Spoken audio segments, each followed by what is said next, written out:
there's a lack of unity, which makes it almost difficult to contribute as they would had there been a very forceful uniting force behind the sector, so that they contribute as we recognize them as key role players in the economy of the country, but also importantly on social coordination building.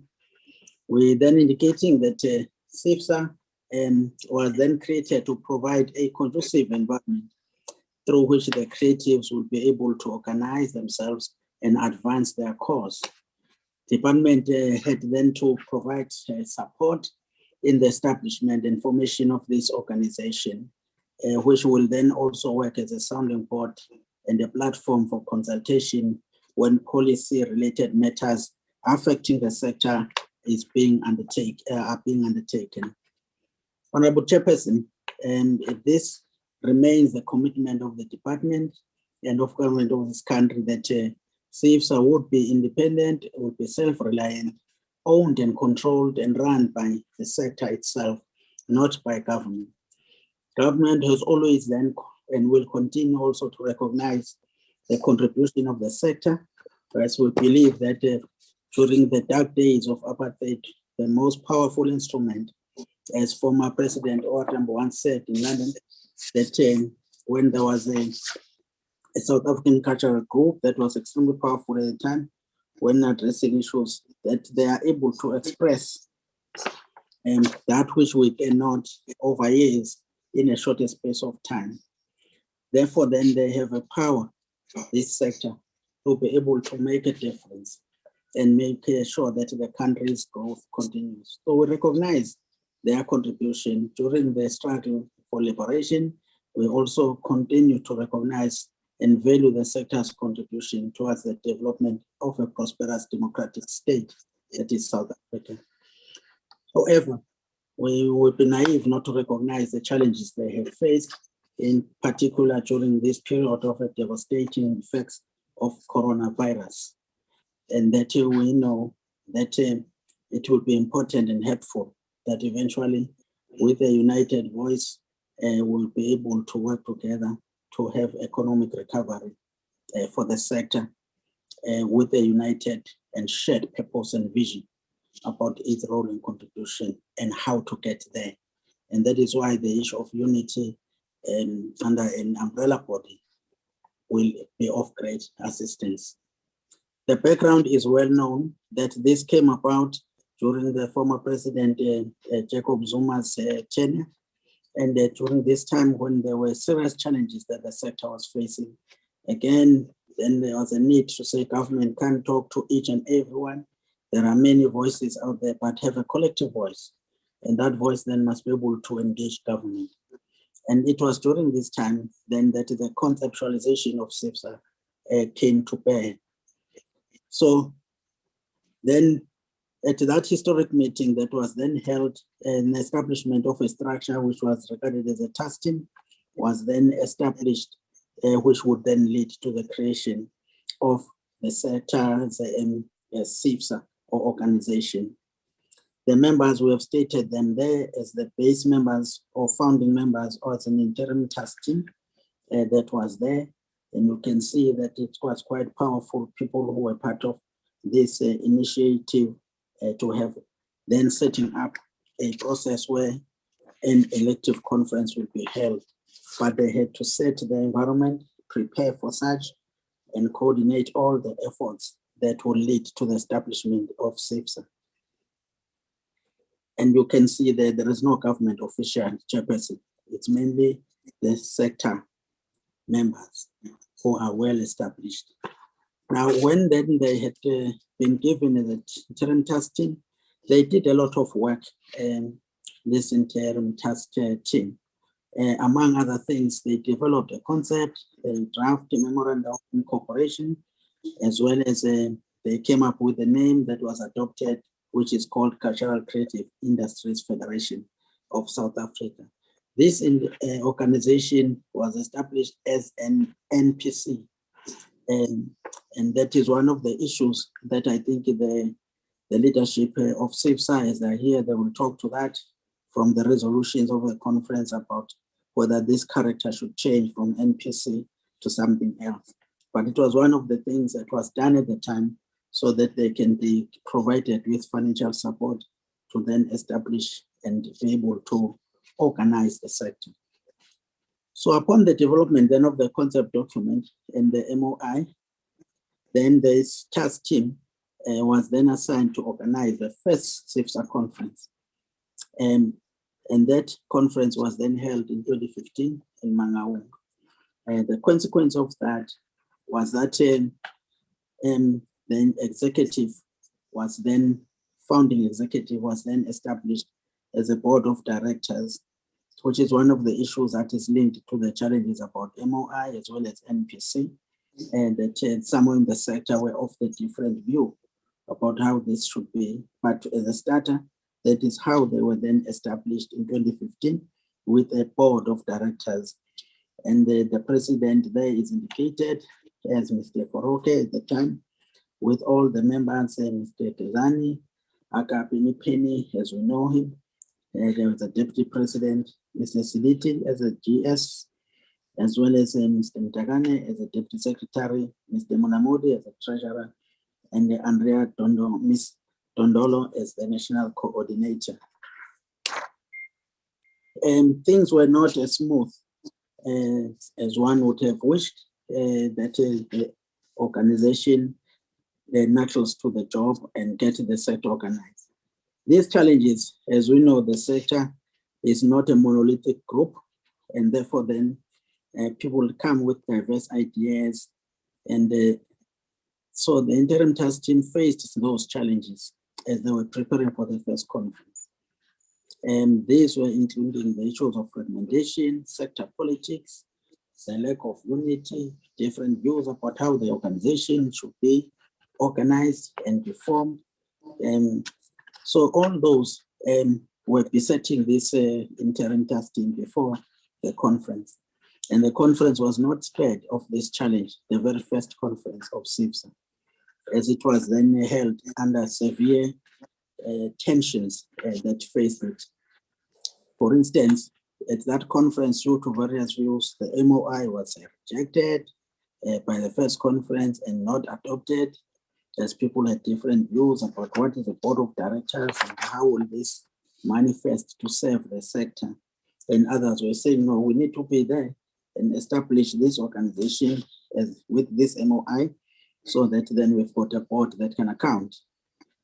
So eventually the MOI was not adopted. Then the elections faced those contestations were quite severe, and they had to reach a compromise, and the newly elected committee was then established. That committee was then given certain tasks to do and perform, and that included the issue of having national consultations with the sector, especially at the grassroots level, in order to bring on board all key role players. But also the committee had to then engage in interrogation of the concept, and the MOI, as I indicated, it was not adopted, so that final decision could be made, and facilitate a process towards hosting a second national task team conference where the concept of the MOI would be finalized. The process then that followed up on this new mandate was that the committee was further confronted by a barrage of further challenges as they tried to engage in the national consultations with various sector stakeholders. And again, if we look at that, the issue then needed the department to now intervene and make sure that the second national elective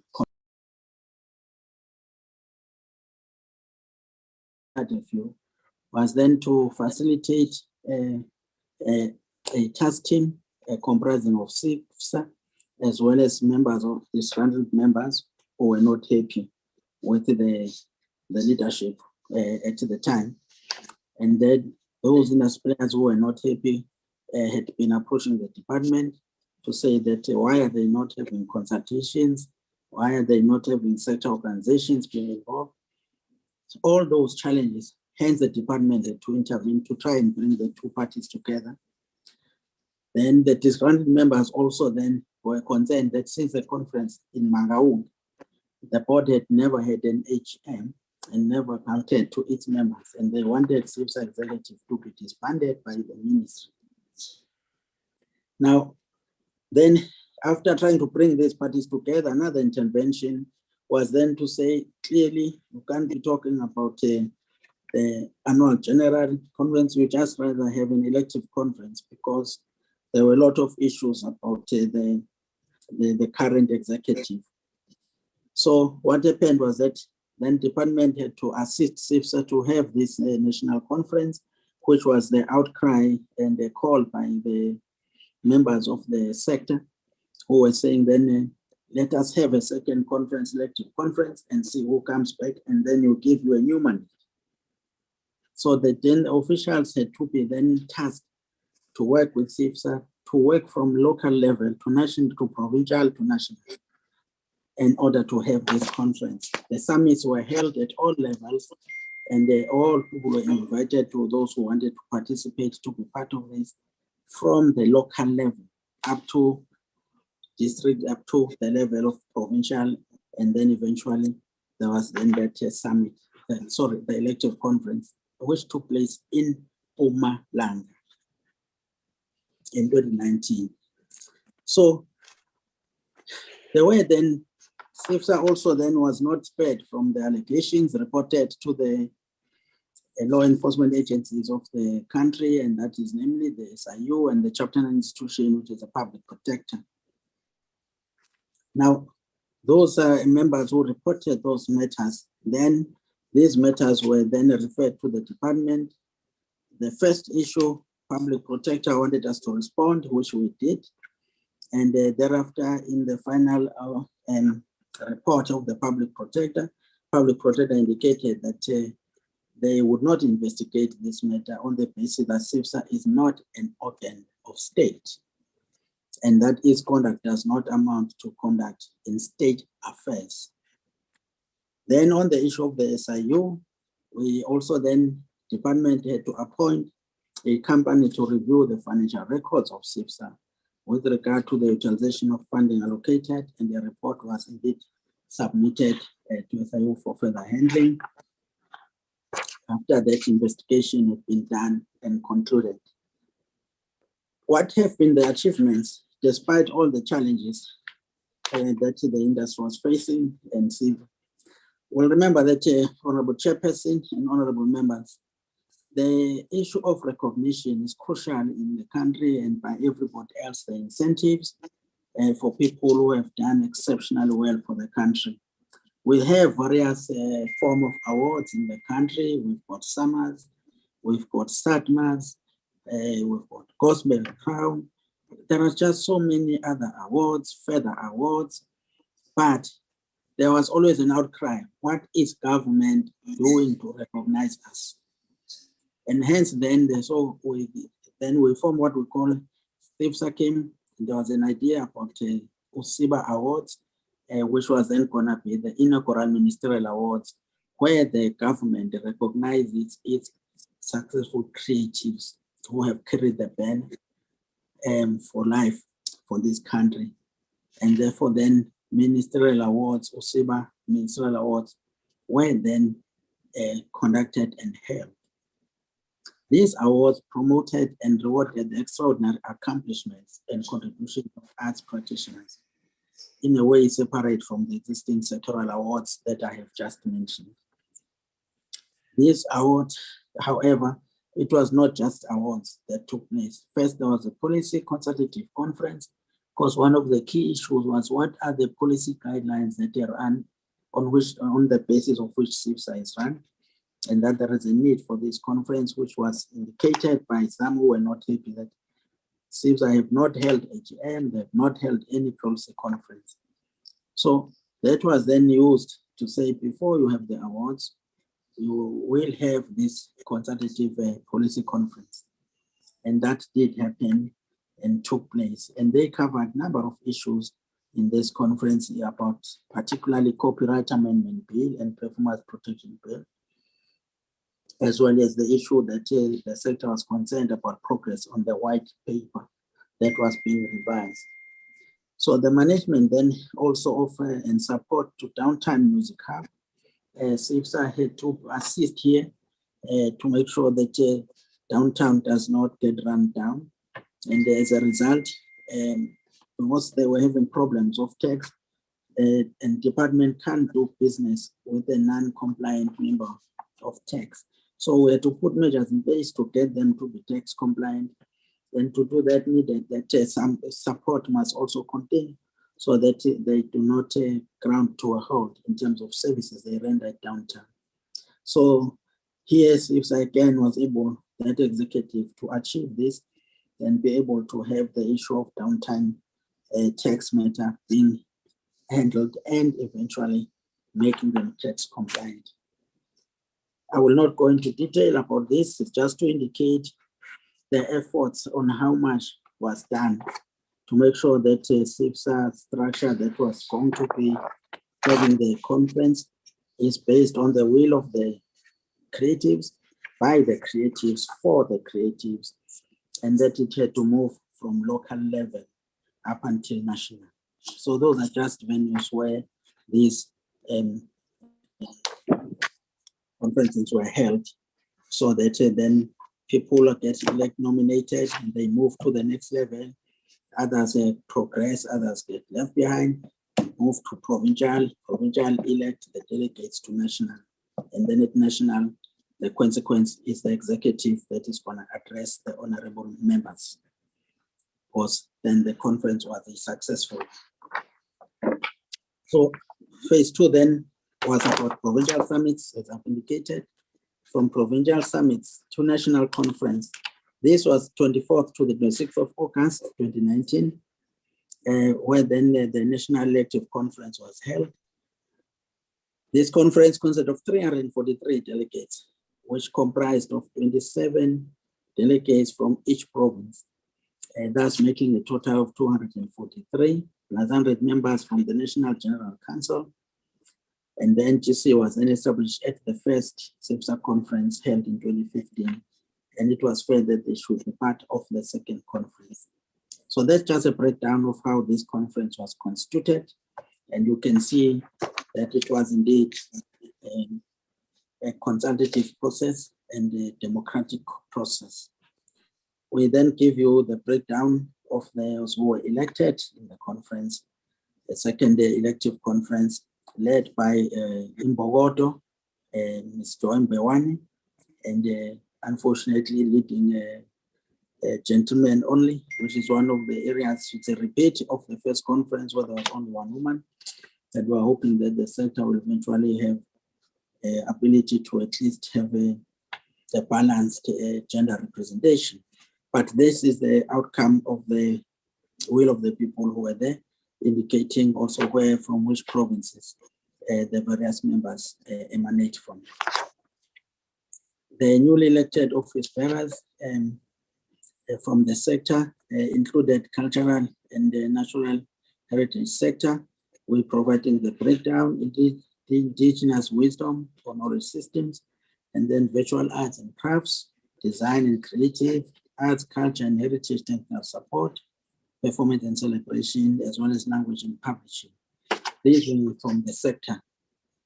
On finances, we're just indicating here that the department provided funding over a period of 3 years to Sifsa, which was then allocated at the time of the agreement at 15,784,000 rand, but split over 3 years.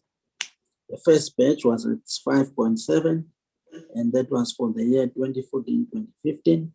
The next batch was 5 million, and the next batch was another 5 million in 2016-2017. And then after the second elective conference, it was 2.5. But we want to indicate that of the 2.5, only 1.5 million rand was then transferred to the new executive, who had to then make sure that the resolutions get implemented. And the major resolution was about having a policy conference by Sifsa. And I think they will talk to that. And then The other allocation that is set aside is a 5 million, which has not yet been transferred to the Sifsa executive at this stage. There are details there that are indicating, just to say that during this period, Chairperson, all the time before we provide any second batch of money and enter into the work, there would be then reports, audited statements that they will submit, and then the next batch would be then provided. So that is how the issue of managing the oversight of affairs, so at financial level, would be done. What else have the new leadership been able to do? We are aware, Chairperson, Honorable Chairperson and Honorable members, that of course they came at a time when they were faced with the unprecedented COVID-19. This executive had to work under those tremendous constraining factors, but they were able, even during this time, to assist the department in terms of coordinating ideas and proposals. DG, you have overlapped your minutes. Try to summarize. No, thanks very much, Chairperson. It was just to highlight, these are the things that they will mention, Chairperson and honorable members, as they talk to the work they have done. Let me end there for now. Slide 16 and 17 was just key areas that they've been able to make an impact since their election. Thank you very much, Chairperson, and I am done. Thank you so much, DG. We're trying to manage the time every day in order that the members have plenty of time, especially that you did, guys, give us your slides in time. Thank you so much, Deputy Minister, DG. And now in the agenda, can I give it to the President of Sifsa to introduce the delegation, and then with immediate effect must talk to the slides. Thank you.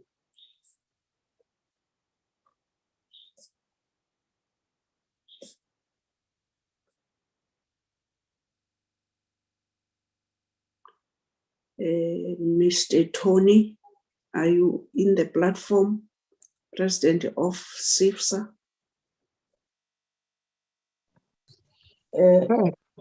It's Ms. Joy Mbewana, the president of Sifsa. It's Ms. Joy Mbewana, the president of Sifsa. Oh. Tony is the previous president. Previous. Thank you. Yes. Thank you. Thank you, DM. Hi, good morning, Chairperson, once again. I know that the leadership of Sifsa have managed to connect. The president indicated that she was struggling a bit with her network, but the other members are here. I see that the Treasurer General, Mangaliso Mchula, is here, and also the Assistant, the Deputy Secretary General, Anele Maki. If you allow, Chairperson, maybe they could start while the president tries to connect, and they could just indicate also who else is here. I'm just citing those that I can see. Thank you, Honorable Chair. Thank you, DG. DG, you are still assisting us. Thank you, DG. Can I give to those who are in the platform, because they are working as a collective, as DDG just said? Do you have your own presentation, hoping that you were doing it together? Can you say something to us?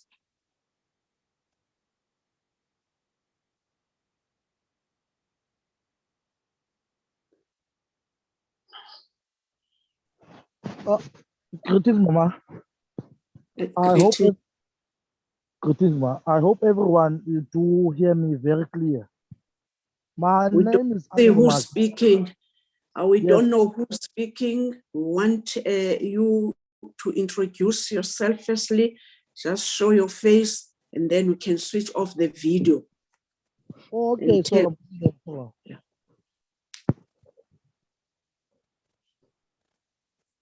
I hope everyone see me very well, Ma.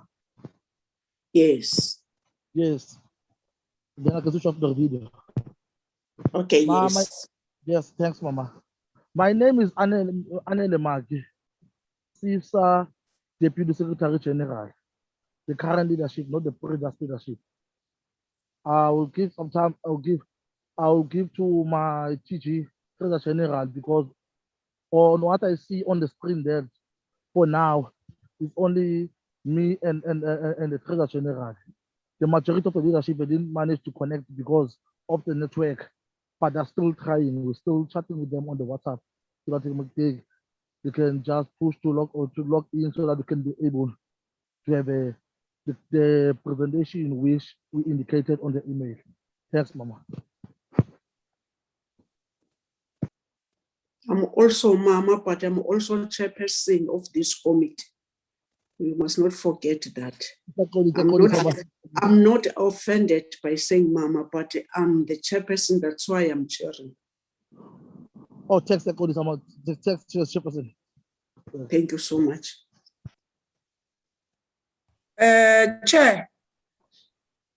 Chairperson. Ngiyabonga yazi bese ngithi ngifuna ukuyicorrect lento especially inyanga yethu lena. Siyafuna ukuhlonishwa. Siyakufuna ukuhlonishwa. Thank you very much, Chairperson. I wanted to correct this because we need to be respected. Don't everyone must not uhleli lapho njengembokodo isakho siyasifuna. Because the fact that you are sitting there as a woman, we do need your status to be recognized.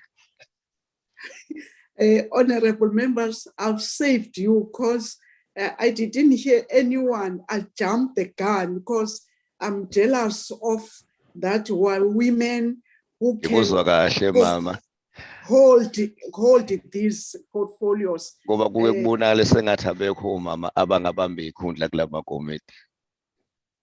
Thank you, Honorable Mhlongo. Chairperson, I'm concerned the Deputy Secretary General, he's working and we only have 2 members in this meeting. Do you think they respect us? And I foresee us going for backwards. Their presentation came late. That is the first thing. They're not here, all of them, plus minus 15 individuals are not here, only 2 members.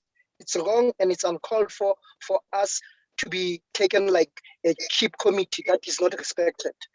We are doing our oversight work. They were supposed to be connected. There's no electricity in Johannesburg where I am, but I'm connected. Please.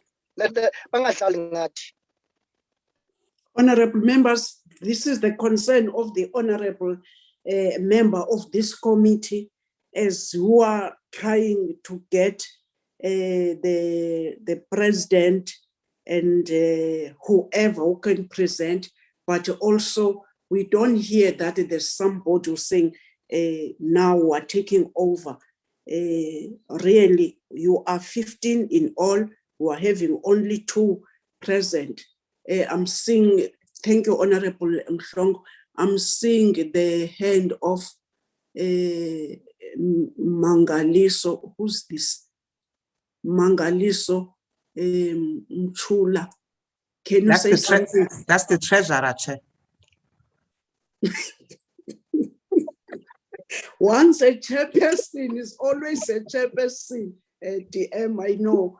So, Treasurer, what do you want to say? Greetings, Honorable Chairperson and Honorable members in the Portfolio Committee. My name is Mangaliso Mchula, Treasurer General of Sifsa. Northern Cape. Thank you very much, Chairperson, for this opportunity to be sitting here with all of the honorable members. Yes, Chairperson, we listened and received the presentation of the department well. We did work together on that presentation.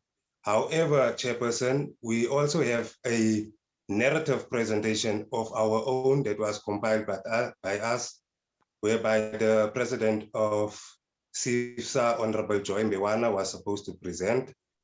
And also, Chairperson, our apologies for the notion that the portfolio committee may think that we are undermining them. But the communication that we received was that the executive should be present in this portfolio committee, which is the 5 of us currently. So hopefully as the meeting, as this committee proceeds, all 5 will be connected. I've just seen that our deputy president is connected. So with those words, Chairperson, I don't know if our presentation is ready so that our DSG can present it, or are we gonna interrogate the presentation that was done by the department, because those 2 presentations are similar, Chairperson. Thank you very much.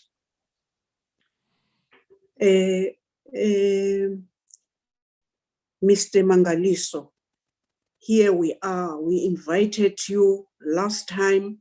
We cancelled our meeting because you've said you were not ready.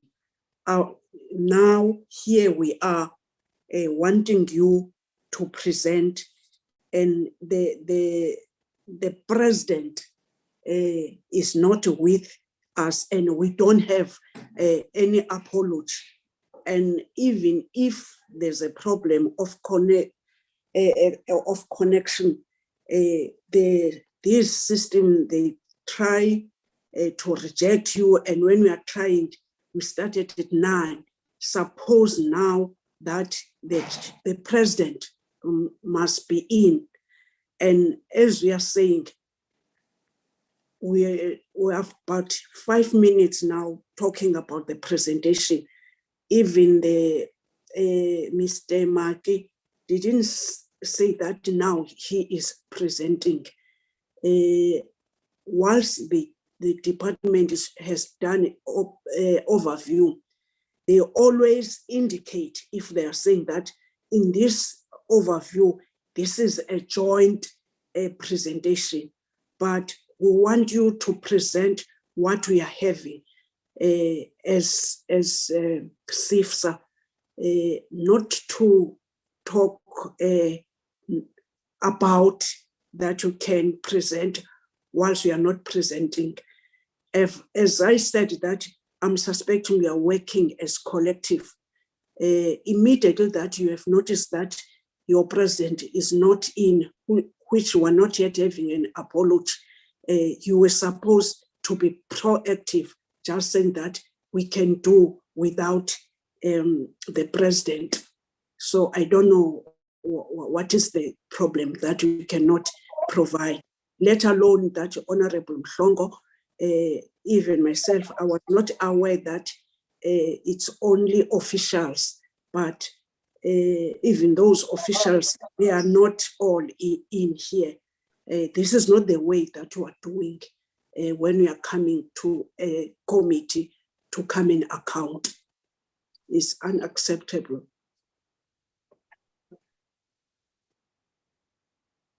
Mr. Mangaliso, Mr. Make, anyone can take us through noting what was said. Well.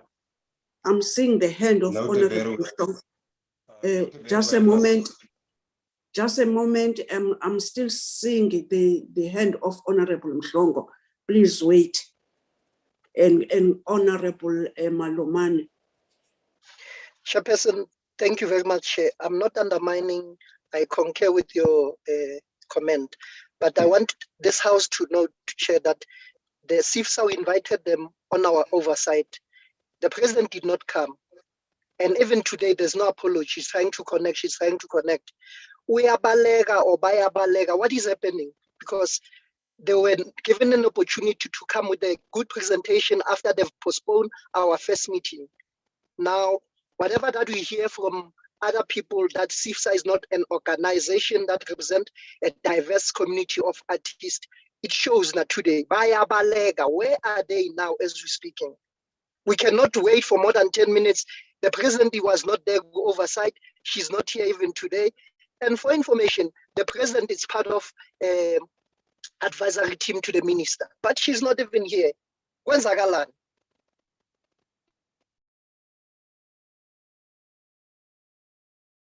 Thank you, Honorable Mhlongo. Noted your comments, Honorable Maloman. Thank you, Chair. Let me firstly greet all members and then Asingibingelele ku Mama Mafu, our Deputy Minister. Let and me the greet guest. our Deputy Minister. My challenge is that Who's sharing with me? Who's that? Out of order, whoever who is. I'm the only chairperson here. You can't just get in and talk whilst another honorable member is talking and you talk through the chairperson. I don't know who are you. Please. Sorry, Chair, I think maybe it was the interpreter because I was speaking in Zulu. I think it was the interpreter. The other thing that I want to say, we are correct. Sorry, Chair. Sorry, Chair. Sorry, Chair. Yes, ma'am. Zizokhala-ke manje. Zizokhala. We are going to have challenges now. That is our Ayikhale. interpreter. We're going to have challenges now. Ayikhale. Zizokhala basopa, Chair. We are starting challenges now. No interpreter, Jabu, whenever the interpreter is in our meeting is present, we must be notified. Because even one other day, we were just at the end of the meeting, hearing somebody talking, we must be organized. Sometimes they're not with us, sometimes they're with us. I was just thinking that it's somebody who's just interrupting the session. My apology, but I need to be told in order that all members, they must know that there is interpreter and which we do need it. Thank you. Honorable Malomana, I'm sorry about that. Okay, thank you, Chair. But I was covered by you, Chairperson, and Umhlong, the way you stated that it's unfair for us that last week they said they were not ready, and then we've given them some time. Today, the Chairperson is not in, but the collective, because they are working as a collective, why can't someone between the collective just present it to us? If it is not a collective, it shows that there is a challenge. If the DSG can't present, the treasurer can't present, it shows that there is no collective. Because if it is a collective report, anyone, if there's someone is not in, can present the report. I think maybe they can present it to us, the treasurer, the DSG. Thank you, Chair. I'm hearing somebody indicating to me, saying that the president connected. President, please talk to us. Thank you, Chairperson. I am connected. Thank you so much. You nearly made us not to be a friend to you, Mbogodo. Thank you that you are with us. Can you take us through?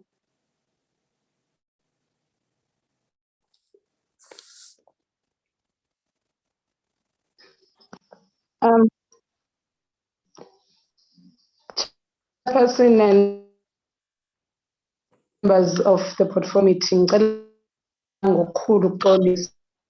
I had technical glitches angikhona fanele ngizama ukumove to another office akusengathi kungcono ke ngiyaxolisa kakhulu. It was not my intention to chitha isikhathi some honorable members of the igama nguJoy okwambewana isibongo ngiyabingelela kwinyanga yembokodo. I greet all in the name of women, in the month of women. Okay. President, you must not be surprised. We do have an interpreter. You must not be shocked. As we are speaking English, he is going to interpret whatever you are saying. Get on. Thank you, Chairperson. Thank you, Chair. I'm with the leadership of CIFSA, the National Office Bearers. I'm with the Deputy President, Mr. Johannes Msomi from Mpumalanga. I'm with the Deputy Secretary General, Mr. Anele Maki from Western Cape. I'm also with the TG, Mr. Mchula. He's also from Northern, with the Nator, Mr. Khoi, who is from Western Cape. And thank you very much, members. President, switch off your video in My- order my- that. Yes. Yes, please. Switch off your video in order that you must be audible. Okay, thank you so much. Okay. Okay.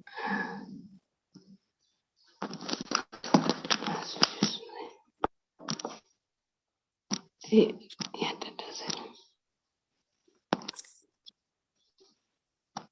Thank you, President. Yes. Thank you. Thank you, Chair.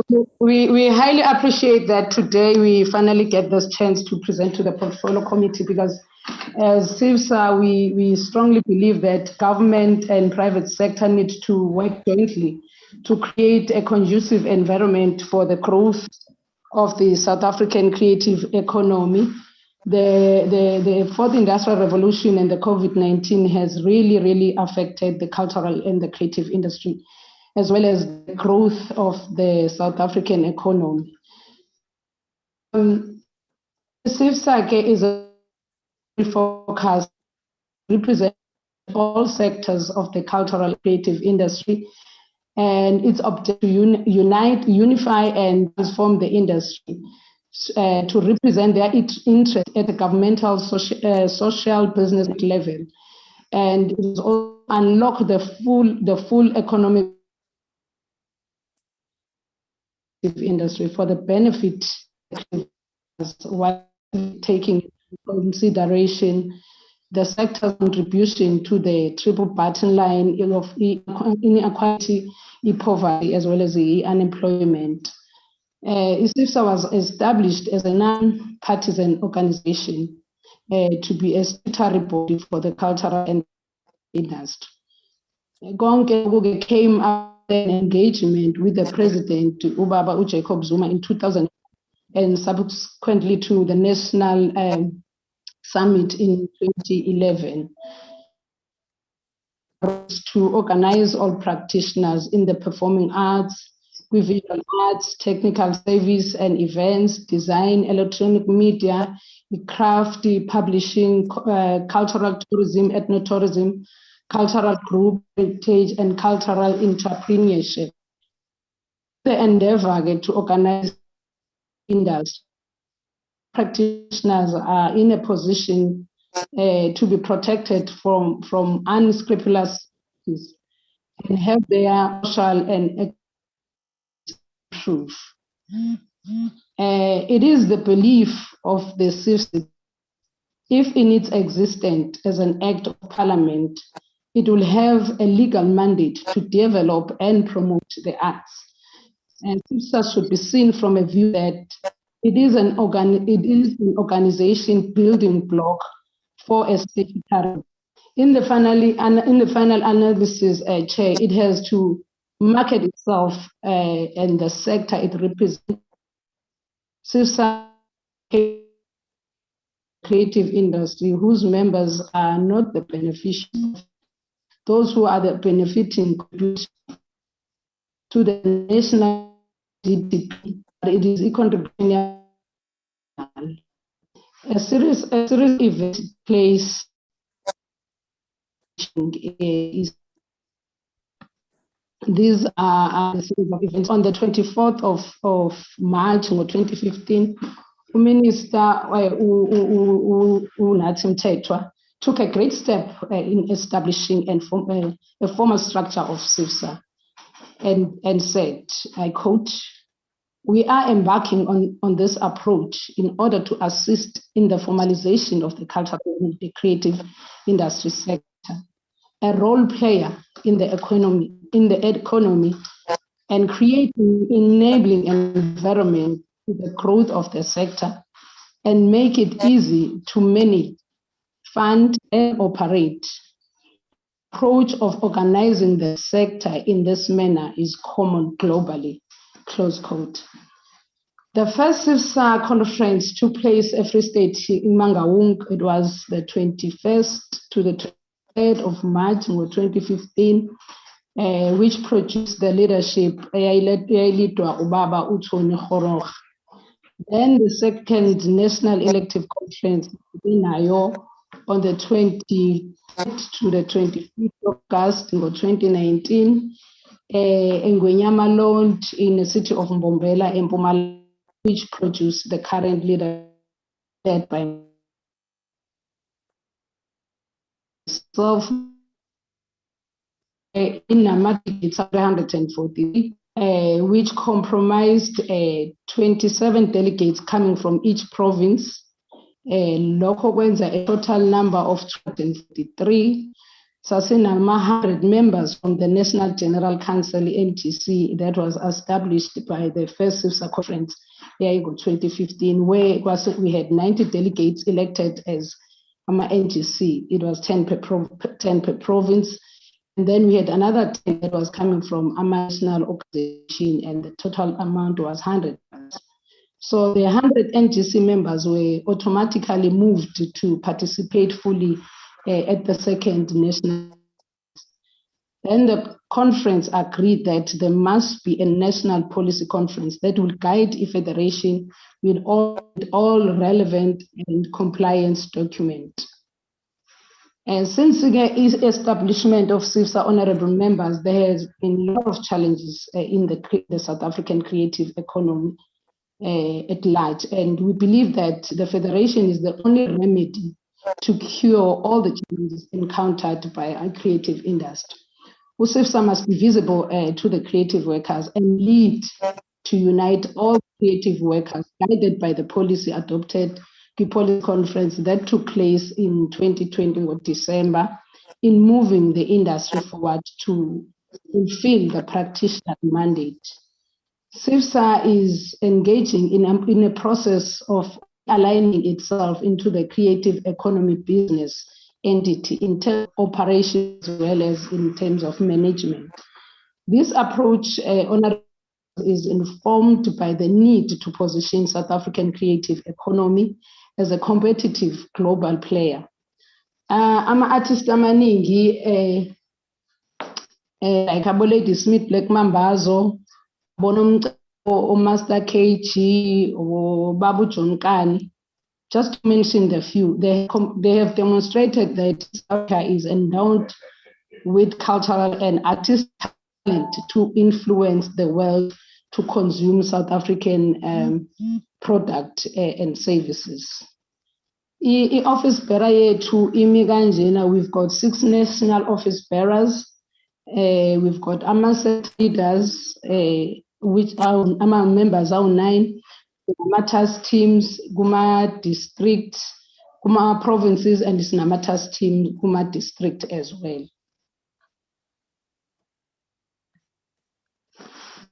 Our has the following broad objectives in terms of the cultural and the creative industry. It is to assume interim regulatory role ordinarily reserved for a statutory body in the Republic of South Africa till such time that the Parliament enact a law formally creating Sifsa as a duly established statutory body for the regulation of arts and culture industry. It is also to address the changing skills required in the cultural and the creative industry, to actively encourage the development and promotion of traditional art and culture industry in the Republic of South Africa. It is to guide against any unlawful and unconscionable practice that are designed to impoverish art while unjustly enriching managers of the arts and culture company, and they were allowed by the MOI, enforcing a required practice, including assuring of sanctions against aggressors. Our objectives is also to address all issues around skills currently required in the cultural and the creative industry. also to monitor and evaluate other agencies and government departments in order to obtain information on how artists and creative business may easily be funded to have access to finances for their respective sectors, to encourage in cross-cultural and non-racial cooperation. It is also to improve access to finance in the sector. Our objectives continue to cross-sectoral opportunities for an investment, to encourage cooperation with other sectors such as ICT, tourism, etc., to encourage and facilitate the setting up of platform network and clusters between all public and private sectors that to the creative sector. It is also to encourage structured partnership with social partners and educational and training sectors to improve the willingness on the of financial institutions to assist the creative industry by diverse special dedicated financial instruments. It is also to advocate for the recognition of qualifications of prior learning as may be demonstrated by clear experience not obtained in informal and non-formal education and training setting in the field that are relevant to the cultural and creative industry. Ama sectors are classified as follows. We've got a cultural and natural heritage museum sectors which include virtual museum, geology, paleontology, archaeology, historical place, cultural landscape, as well as heritage. There's even a performing and celebration, which includes performing arts, theater, or music, as well as dance. There's been festivals, ritual events, day of commemorations, orchestra, as well as storytelling. Visual arts and craft, fine arts, photographers, as well as language and books,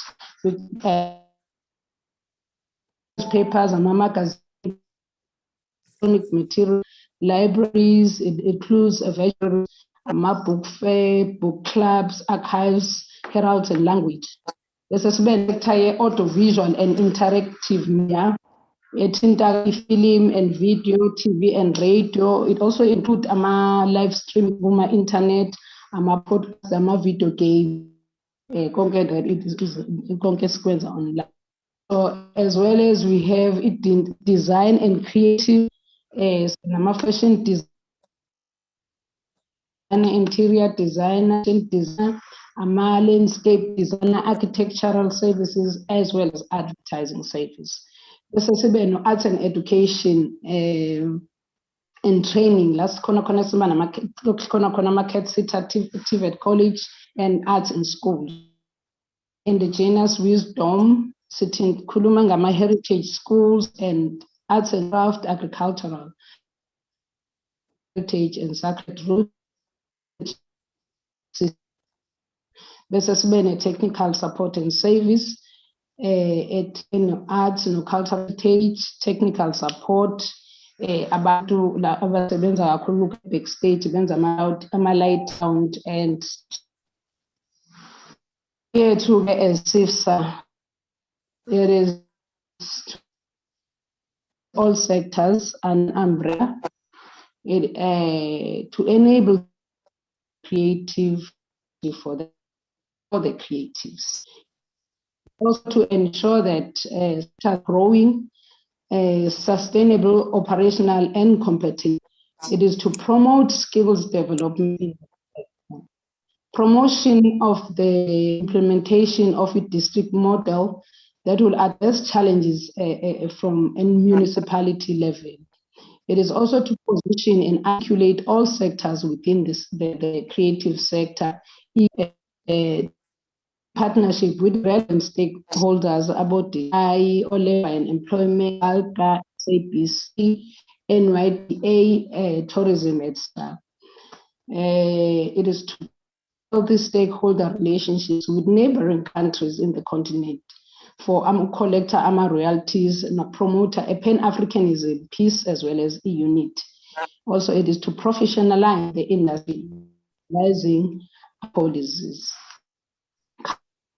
The impact of COVID-19 numbers. After the initial COVID-19 lockdown announcement by the President Cyril Ramaphosa on the 23rd of March 2020, the creative industry was really bad affected. Iningi practitioners were left without income due to the loss of job opportunities. Practitioners in audience-based, so due to lockdown, the loss of revenue to creatives. Motive workers, they're homeless, unable to afford rent. Most are to independent contractors. So it is no pay and any compensation. Regulations demand of COVID-19 put a lot of strain to the artists, and they struggle with basic needs. And a mask, even etc. You can imagine that. So the pandemic immediately forced artists, practitioners to move into a digital platform. And the huge challenge, a crisis, as most of our rural township arts practitioners do not have access to our online facility and even access to means of data and airtime. So South African creative opportunity, even resources to conscientize but design, implement their digital platforms. So what's the push as the federation engagements with the ministry, the department, the Sifsa and the Cultural and the Creative in Federation. Engagement with the Department of Arts, Sports, Arts and Culture through the Office of the Minister. Our engagement started immediately after the announcement of lockdown by the President of the country in March. This came at a time when artists were seriously in need of government assistance intervention to get through this rough time that our country, the global world, is facing. It is evident that the arts and culture sector is hardest hit by COVID-19, coronavirus pandemic, and subsequently the lockdown has had a negative financial impact to these artists. And with the department, they wanted to an announcement of 100 aside to assist both athletes. And from that level, there was commitment analysts which were appointed by another team territory to first and who needed assistance. It was at an utmost important that this committee consists of credible people who have an understanding of the needs of all the artists' needs as well as of the sector. More federation then encourage our provincial task team, our provincial task teams, and our sector leaders to each with provincial creating a budget for artists. So it was not easy because not all provinces are compliant in to artists, but most provinces are. Furthermore, the federation ibone a need to go out the scope and engage one department and also have a fruitful talk with department of small business, and that also those engagement develop side level visual art and design, and Department of Art and Culture also please 0.5 million to this project, and we are in control of 3 million for the visual and craft artists. Then we moved to engage on the relief strategy. First proposal for the relief to respond to the pandemic, came as a result of national organization meeting, which was attended by 6 organizations and following the call that was made by Sifsa. Sorry, President. As you are doing well, but Yes. you are not doing well with the time. And let me also say that that's what we wanted. Your colleagues, they were saying that the presentation is the same as the DGs or the department, but now you are giving more flesh and more details. So we are pleased about this, but try to be faster because members, they want to engage and they don't want that I must give them limited time. Try to be faster. Thank you. Okay. Okay, thank you, Chair. The proposal was meant to, including the different phase of which this pandemic, we should include all the sectors.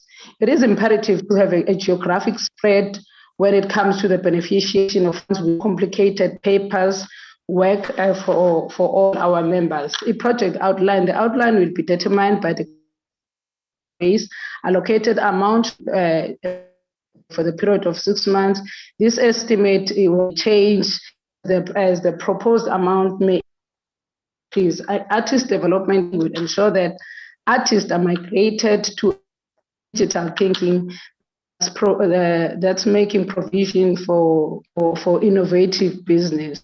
Then we participated in the relief fund. These sectors that benefited the performing and visual arts and craft, education and training, cultural and natural heritage. These are the sectors that I mentioned to repeat that. Lockdown payment order that stipulate that artists should not use any funds for payment of rent banks until the lockdown lifted and the country is back to normal.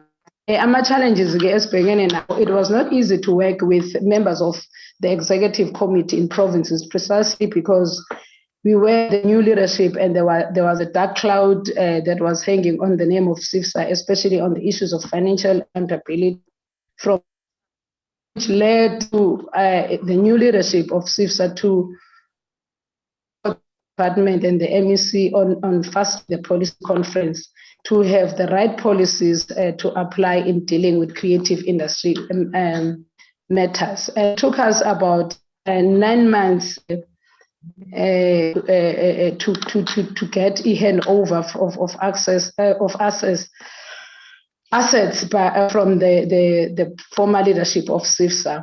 So majority of provinces agreed to have Sifsa as the main partner in the COVID-19 relief fund processes and assisted distributing information and database of one provinces. The provinces were working with us. We operated with no operating without it. Even now, we are using money as the leadership because of the dark cloud that from the old leadership of Sifsa. So during the first wave of the COVID-19 fund, the criteria was more challenging for our artists with regards to compliance document, which is difficult, especially for those artists coming from the remote areas. Issues of Sifsa not having a budget in province was also a challenge. The sector had a challenge criteria that was set as by department. So a center that was a challenge, which as the federation had to rely on our provincial coordination and sector leaders to assist in collecting the database. Updates, communication regarding the success and successful applicants and how far the process of the relief was minimal from the side of the department, and we had to hire a PR company to assist the federation to communicate the update as they come. COVID-19 impact and its regulation had limited to move around. Venues were closed. Even when they are open, certain numbers of people must enter. So it had really affected the creative sector, but we had managed to intervene, working together with the department, persuading it to play a crucial role, assisting artists financially, and they lost many, as we lost many of them. Our artists and honorable members, after our election conference in 2019 in Mpumalanga, the department assisted us with 2.5 million to deliver a policy conference, of which we had delivered. Our current communication, the department now is to assist us with the operational budget. We really had a progressive policy conference attended by the eThekwini Municipality Mayor, member, MEC Arts and Culture in KwaZulu-Natal, the Premier of KwaZulu-Natal, even the Minister of Arts and Culture and other officials. As the process took 9 months to receive our organizational document from the previous leadership, we didn't just fold our arms, honorable members. We continue working for the sector, engaging stakeholders such as UNFVA, where we were made partners in starting to run workshops around provinces to assist filmmakers. And we successfully hosted a women wing launch with the objective to give women in the creative industry a platform to strengthen, empower themselves based on their challenges they are facing in the creative industry. We are proud to say, Guti, the women of Sifsa are praying every Thursday for the country, for our leaders, and for our industry. We also requested the department to establish an appeals committee to accelerate the release of the relief fund to the artists, of which the department listened, and are really finding difficulties in the first wave relief fund. KwaZulu-Natal with Sifsa running virtual and physical program, and also paid them in the process. Agreed with the Minister of Arts and Culture to contribute in creating a new criteria for for artists to access them, and then the department agreed. We also created partnership with DSEC and the Department of Small Business. Partnership, it secured 23 million for the visual arts, craft and design to have their own fund as the most disadvantaged sector that is always forgotten when it comes to opportunities. We're also working together with South African Observatory in research and a draft of an economic recovery plan for our creative sector. We have also entered in partnership with SALGA by signing an MOU. The objectives of arts and culture to become a mandate in municipalities. Recommendation A to it's a constant communication between the sector and the federation. It will assist the government in understanding the creative work. Artists. It is also to establish a national database for artists according to their sectors, accelerate the process of recognizing artists as workers with the Department of Labor and Employment, as are contracted production companies.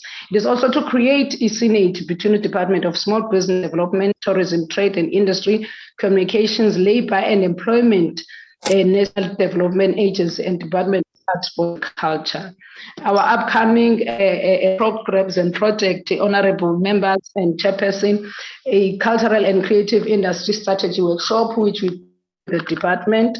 It's also the cultural and the creative industry beyond COVID-19 economic recovery, circumcision initiative program, the training and development of our national office, national sector leaders, issue of local content development, provincial sector capacity development, youth in arts, a roots drive, people living with disability, a creative industry in Daba. Thank you, Chair. What I've left are the resolutions of the policy conference. I don't know if I can still go Go according and to your time, faster. We Chairperson. need those resolutions. Go and be faster. Also, tell us about the resolutions. Okay. Thank you, Chair. Is it on?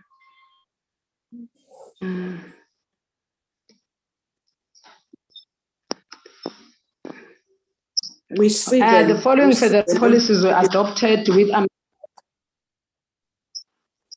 yes, the federation, the provincial constitution, this federation constitution, communication and social media policy, financial policy, supply management,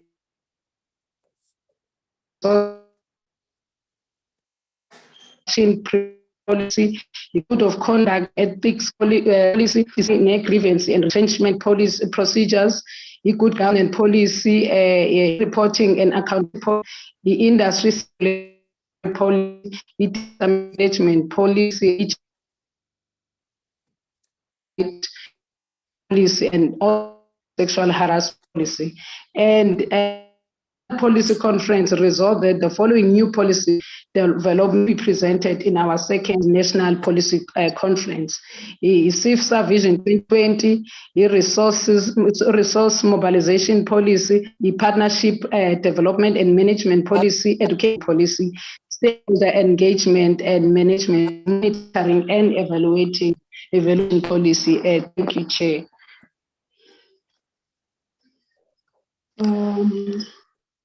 Thank you, President. We nearly not to get this information. When you are coming to present to the committee, you need to share your information to your colleagues, because now we took so much time trying to get this information. We do understand that there are challenges of these visual platforms, but you must be always ready. And now what you have presented to us, it's a fully fledged information, like when the department is doing an overview, it can't have this detail that we are having. Let me take this opportunity to thank the leadership. Whilst we nearly started in a bad note because of this presentation nearly not to be presented. Honorable members, now this is the time that we must engage with the presentation, starting to the overview from the department and until to this presentation. I'm seeing hands, the Honorable Mhlongo, Honorable Veronica, Honorable Malomane, in that order. Thank you so much. Thank you, Chairperson. Chairperson, I welcome the duplication of a presentation. DG, I think this is your first question. I'm putting it to you, DG, that this Sifsa, it's not a diverse board of directors that represent the sector of creative arts. I want to hear your view, Chairperson, DG, especially on the diversity of the board. Chair, I wanted the next question directly to the President. President, why didn't you attend our oversight visit the last time we invited you? And when is your next AGM? Regarding your finance policy, what does it say? Where is your audited financial statement? Can you give us the breakdown of the finances that you've received from the department? There's no financial breakdown. Do you have any audited financial statement? And why, DG, this is for you, this question. The Northwest was not consulted. Your presentation stated clearly, DG, that there was no one from the Northwest. Why the consultation process was not done? And the President, tell us, Policy number 6, give us details. What is this financial management policy saying? Why was the MOU rejected at the first place? Chairperson, can the DG, not the DG, can the president tell us what is the status of finance to date? Because we didn't get any financial presentation, which is it's a question on its own. Why the conference in KwaZulu-Natal did not accept the conference, and why are you saying it was a legit conference? Because how can you say it's a legit conference, but the province rejected or distanced themselves from that conference in KwaZulu-Natal? And it's amazing. You don't tell us that you've suspended your Secretary General. Why didn't you tell us that? Where is the Secretary General? Why was he suspended for 3 months? What is the status quo to date regarding the Secretary General? Can you share the minutes with us? What is happening with the portfolio committee on the 4th of May with your DDG, Umamu Kumalo, regarding the implementation part? I don't get, I need to know, maybe this question is directly to Mam Kumalo, regarding the 5 million that you gave it to Sifsa for the policy conference outcome. Chair, can they tell us what are their assets? Because I see there were challenges. They didn't give us their breakdown of finances. What are your assets? And regarding the communication process, you are saying you are struggling to do that. I thought there's a database of all creative arts. What is happening there? Chair, last question. Why is Sifsa not visible on social media, on Facebook, in every sector, even at the national structural platform? Why are they not visible? Can you give me your Twitter account? Can you give me your Facebook account? And then we'll take it from there. Chair, I don't want to, I have more questions, but last one. Does Sifsa membership allows members to sign in? Tell us about how do members sign to become Sifsa's members? And where is your database? Thank you, Chair, for now. Thank you, Honorable Mhlongo. We are saying thank you for now. I'm aware that this is oversight. Your questions are 14 of them. I'm noting each and every question in order that when they are not responded, I must remind them. The next honorable member is Honorable Veronica van Dijk. Thank you, Chairperson, and also thank you for the presentation. I want to start with the branding of Sifsa. Apparently, there's different logos that's been used in the provinces. Can you confirm whether this logo that you're using are the one that is adopted or not? Because apparently there was concerns about the colors of these logos representing rather the ANC than South Africa. If you can respond on that. Then I want to know, what is the current Sifsa base membership? I want to know, it's on slide 3, whether you can provide, and this you can put in writing to the committee, because I am sure that you don't have it with you now, maybe a list of the member organizations who are currently members of Sifsa, and if there's any proof where we can do oversight to ensure that these are definitely members through maybe providing their forms. Also, can you show, include in this email maybe what the membership forms of the organization look like? Because I'm not sure, the website is not functional. So maybe you can also respond on why that is not working, and how does prospective people in the sector then reach you. On slide, my third question is also regarding the 2 conferences, the one in 2015, Magang, Bloemfontein, and then Mpumalanga, whether you can provide us with a list of the national sector leaders who did not attend, and maybe give us the reasons why they did not attend. Then on the objectives, slide 9, you mentioned or said on the point to improve access to finance into the sector. If you can just give us an indication how Sifsa did specifically that, not what has already been there, but how they doing it from, how Sifsa is doing it from your side.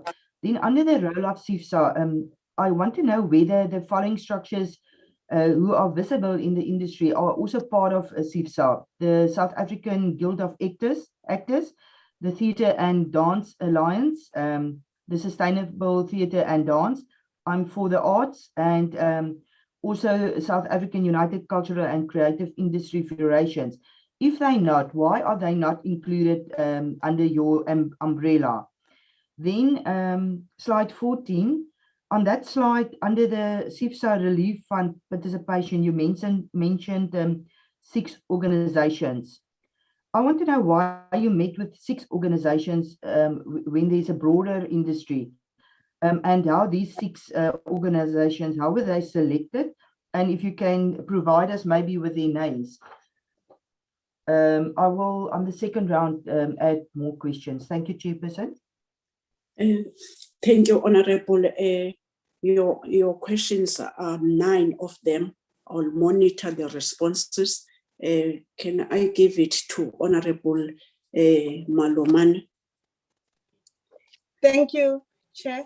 Let me also join by welcoming the presentation from the department and from Sifsa. My question, the first question is that it will be based on slide 16, where it says majority of the provinces agreed to have Sifsa as the main partner in COVID-19 relief funds process and assist distributing of information. But it mentions here that there is one province that didn't have an interest in working with Sifsa. So I just want to find out how is the situation now and the name of the province, because it was going to be appreciated if we know which is the province that never wanted to work with Sifsa. So I also want to know, because it speaks about the issue of database, do they have a national database now as Sifsa? And what I want to also know is about the issue of how many practitioners have successfully managed to claim or to benefit on the COVID-19 relief fund. What is the current Sifsa-based membership? The National Policy Conference resolved that there must be new policies that have to be developed. Have they started in developing these policies? How far are they, if they've already started? And then under their financial statement, on the financial statement, because they've given us for 2016, 2017, I think it's 2018 and 2019. On the 2018 one, on the 3rd of July, it was not signed. I think maybe it's the chairperson. Is it Haroche T? I don't know. If I'm spelling it wrong, my apology. Never signed the financial statement. How do we know whether it's a true reflection or what? Because it was never signed. And then under the municipal expenses, in 2017, it was 16,106. 2018, it's 11,863. 2019, it's 860919. What are the reasons? What does it make it to hike like that? Those were my questions, Chair. Thank you. Thank you, honorable members. I do have fewer questions. I'll ask them when we're doing follow-ups, because you have 14 plus 9 plus 6. So I'll do when we're taking a follow-up or when we're about to close. I'm saying the hand of Mam Kaula again. Honorable Kaula. Honorable. Oh, I'm sorry. It's Honorable Dennis firstly. Yeah, I've seen now your hand is up. I'm sorry, Honorable Dennis. Before Honorable Makaula, Honorable Dennis. Thank you, Chairperson, and thank you to the presentations. I just would like to make a comment about what the DG said there, in his introduction, that there was, of course, a history, a lack of unity, which I hope is dealt with now, because the mandate of this department is to promote social cohesion and nation building. And we would appreciate if our stakeholders can support us, with promotion of social cohesion and nation building. But of course, I understand the dynamics of the industry, complexity that they struggled with, even including the leadership after the management, after the conference. It was a leadership challenge. Chairperson, I want to ask, or want to just say that also according to the DG, there's a dark cloud over the financial accountability, as mentioned by other members, and that they are behind in their reporting on financial matters and annual financial statements. My question relating to previous members is who took care of that province that showed no interest, and who took care of the industry at the time? And then I want to ask the question also to the department, if the department support the recommendation of the artists that want to be recognized as workers, and if so, what is the department doing about it? That was, I think, from slide 19. And then slide 20, my last question, Chairperson, is the upcoming programs and projects. My question is, are there any timeframes, information on how they're going to publicize it? And what government's or the department's involvement will be with these upcoming programs and projects of the industry? Thank you, Chairperson. Thank you, Honorable Dennis. Honorable Makaula.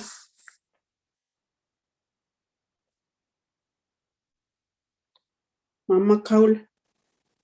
Yes, ma'am. Thank you, Chair. Okay. Thank you very much, Chairperson. Ngibonge i-presentation. Mina kwami nje ngoba ngayilo sigidagide entweni eyodwa. Ngizogxila kakhulu la kule ku-president uJoy Mbewana. Ukuthi President, ngemvume yakho sihlalo. Ngiyezwa uyayibala indawo okutholakala ukuthi kuvese kakade azikho into ezisene crisis.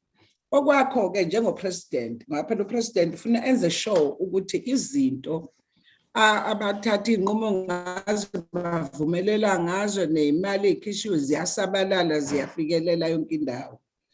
Khona la obale khona icrisis yase kuya kuma rural areas.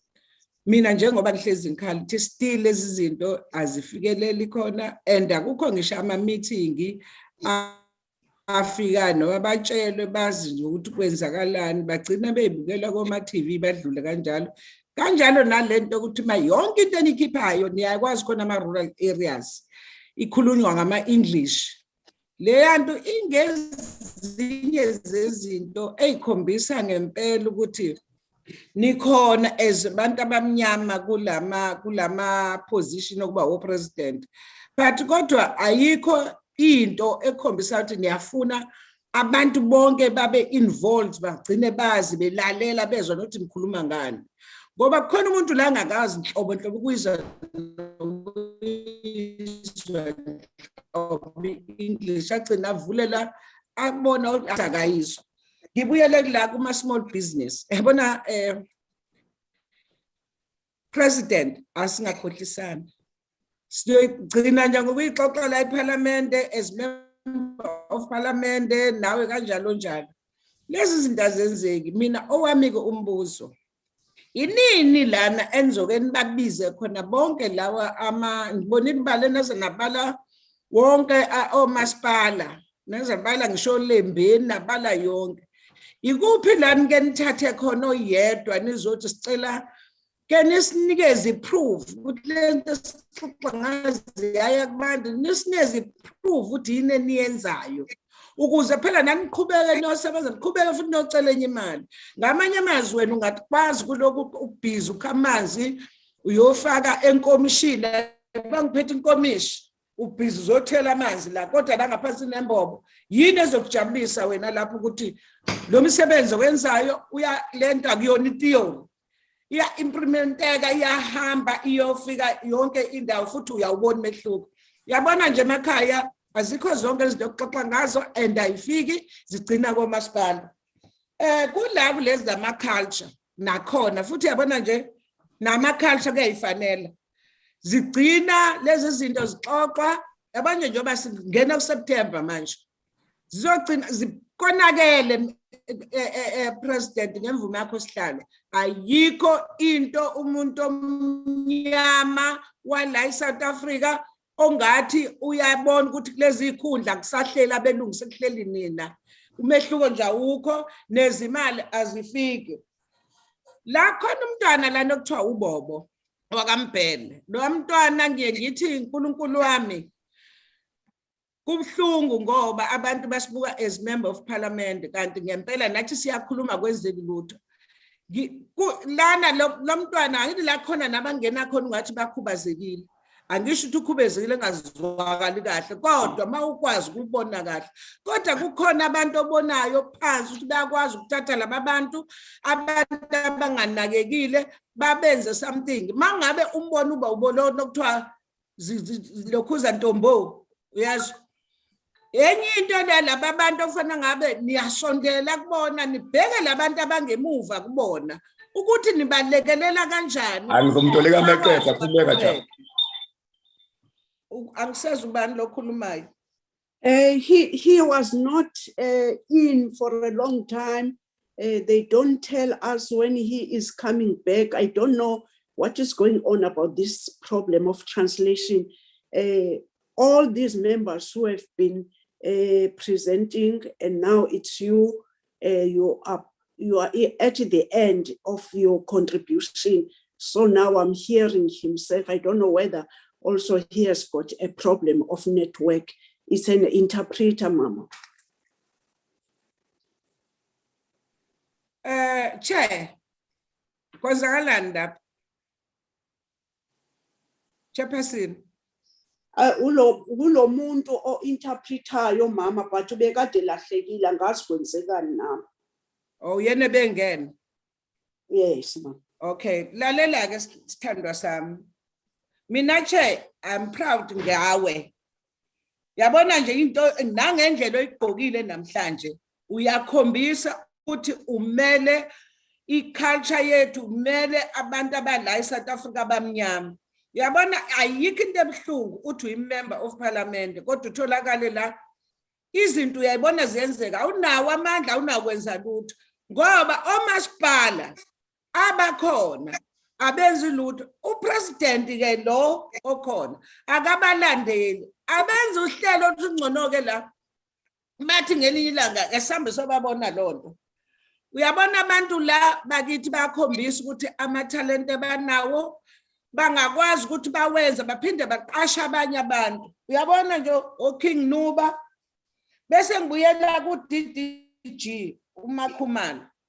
If mangabe uDG noma uDDG yabona masikhuluma kunabantu lawo DG no DDG sinenkinga nabo DDG bafana nama MEC abafuni kwenza lutho yilana sosebenza ngoba even imali lezi chairperson esikhuluma ngazo abantu ba right phansi even lento yamabhizinisi enikhuluma ngayo yinto exoxwayo ezingayibantu okusengcina ekensebenziseni ama language ethu niyeke lona sifunza ngama English while kodwa njengoba siyovota manje siyokhuluma iZulu size ngane mhlambe sibona idedela amafinyile sithathe sisule la sifuna amavoti asike singeneni kuma language ethu ake sambeni siyobona phansi mina manje ngithathe manje nothola ama artists noze nibone ukuthi kanti la sihlalela kulo sikhuluma kanjena.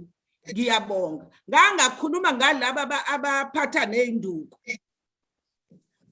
laba bantu badinga ngisho imvunulo babasine benze yonke into kodwa kwenzeki laba masipala bakhetha abantu yazi Eastern Cape sengibuya khona uthi uma ufika lapho uzukhexa uzuyibuza ukuthi inkosi yami kanti thina abantu saba kanjani abantu abenza imvunulo nayigqoko sihlalo Hambi eDurban station uyobona bayanetha labantu abanangisho indawo yokuhlala bahlele eminyango. President awuhambe manje eBish. Uhambe eMansfield uyobona ama-province azothenga izinto lapha eDurban zama-culture wonke. Ukuthi wena ngempela yini ozobathuthukisa ngayo laba bantu kabeyeke manje ukusuka le beza ngapha ngoba abantu banawo amathalente ngiyabonga. Xolisa ngilwi but lento ngifikelwa ukuphatheka kambi ezabantu abamnyama ama-position onke aphethwe yithini. Imali awuzazi ukuthi ishonaphi. Sinamawele owele lapha base ba-create into bethi abantu abafake something balekelele bathuthukisa intsha. Intsha ingene ey'dakamizweni nje yilo mnyango wenu president ngemvume yakho sihlalo. Awuyi kobheka ukuthi kwenzakalani phasi. Nampa wele baseChesterville bayakhombisa ukuthi bayafisa ukuthuthukisa abantu as a youth. Banayo yonke into njengama-committee. No, sihlalo ngiyabonga. Kodwa mina I'm sick and tired indaba ye-theory. Ngiyabonga Mama Khawula. Thank you, Chairperson. I thank you, the President, for the presentation. We can't repeat one and the same thing. I want to focus on one area and on one area only. Madam President, you have a fiduciary duty to ensure that the organization is running smoothly. You go and check if all systems do work. These activities we are talking about, we do not know how you communicate them to the rural communities because most of your communication is in English.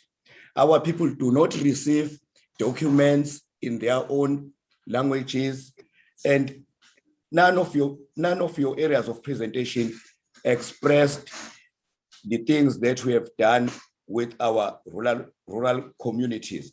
We must not exclude the rural communities. I heard you mentioning a number of municipalities and the things that you do with those municipalities. But as members of parliament, we can't keep on discussing these things here in parliament without a proper action. And we want you, President, to come to us and demonstrate that these things do reach people on the ground, and you must do that by way of evidence. We want to see evidence that you do go to the people on the ground. And these organizations today are lucky because are being headed by Black people who are supposed to represent the interest of Black people and show some kind of the extent of transformation on the things you do. Madam Chair, I'm proud of you. You show that you represent Black people. Look at your attire you're addressing today. I'm really proud of you. Another thing, Madam Chair, I want to come back to the DG and DDG. They must also ensure that these things that the President is presenting do really happen on the ground.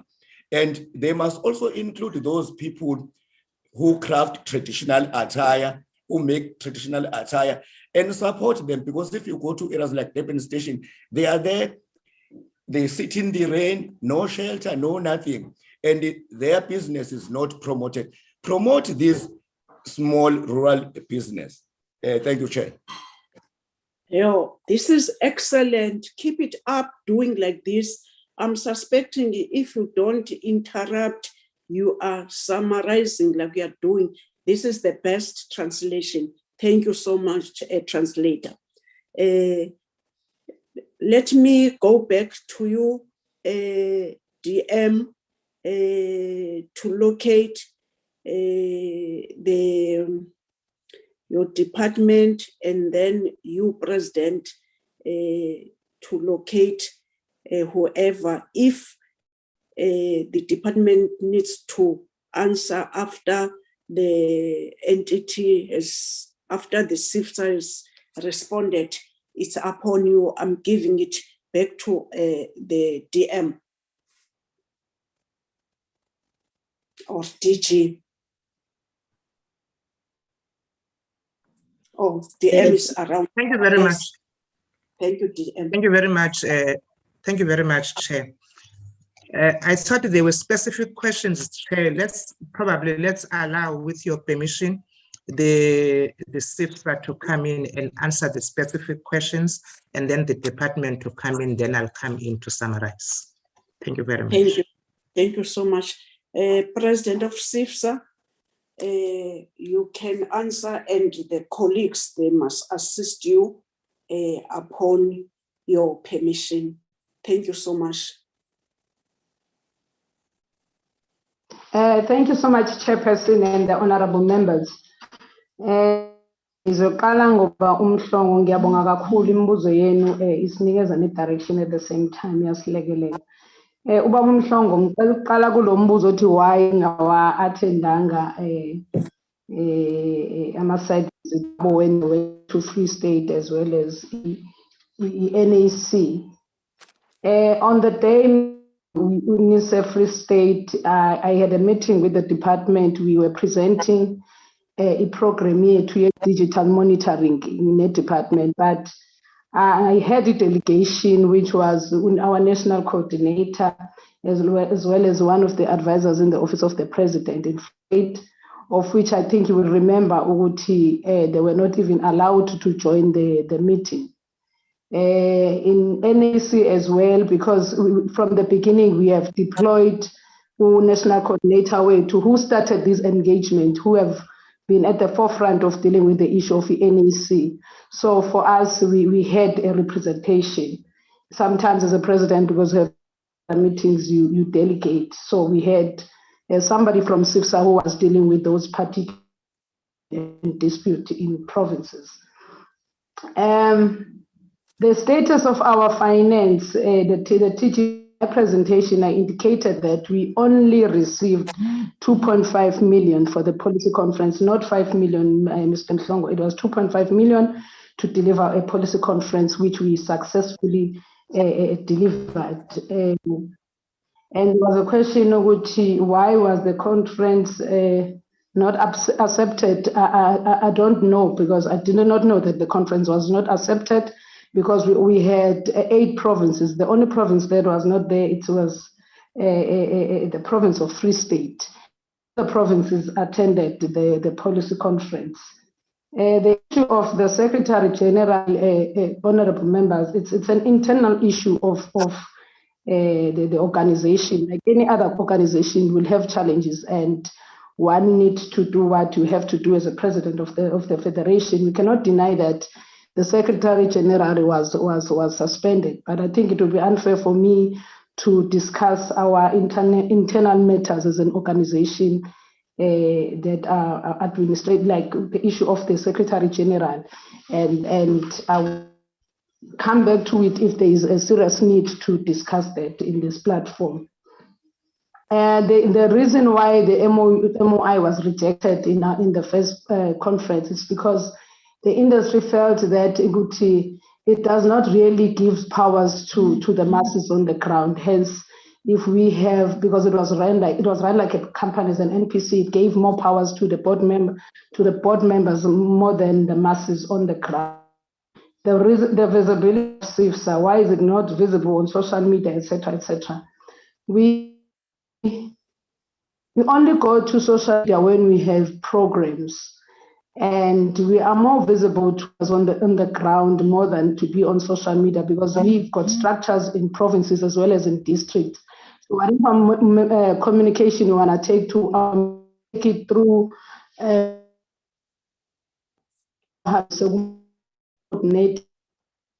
provincial coordinators, our districts, and the districts take it to the local.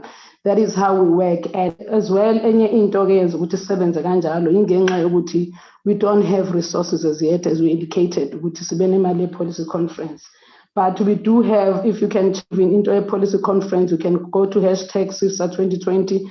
You'll see everything about the policy conference, because we were given a budget to do a policy conference. So we did our social media. You can get the link. I hope I've answered things. I think you have also requested for the minutes and other things that can be given to you, honorable member. Honorable member, Sifsa took a resolution logo, which was Why logo now? of Sifsa from the very first meeting established President, don't move. We are policy conference as Sifsa, even President, in the first time. we are cutting, President. You must stay still where we are sitting. Okay, try and don't move wherever you started to sit. We are cutting now. No, staggering. Try it again, President. On the issue. President, we don't hear you. What's going on? I can you hear me now? Yes, President. Yes. Oh. Can I?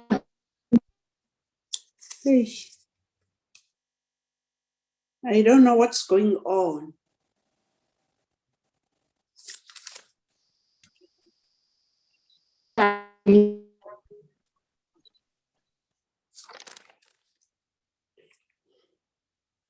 Chairperson.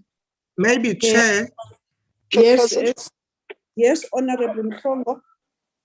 Chairperson, since there are members, so we are told that there were 5 members here. Can they respond to and assist the president? Yes, I was still waiting to check whether is she able to manage any intake from other members who are in the platform. I can. No, it's rejecting you. No, President, we can't hear you.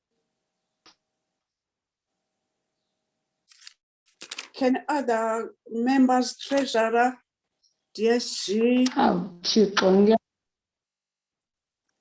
Inkosi yami. Who's crying? Asikuso. Noba network asikuso. Yes. Try it again. Kanjani?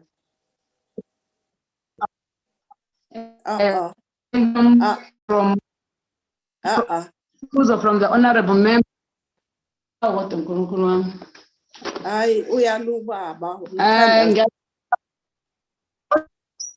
I'm suspecting you have a problem of weather. Can you stop there? That we must give any other member, because really we are becoming worse and worse.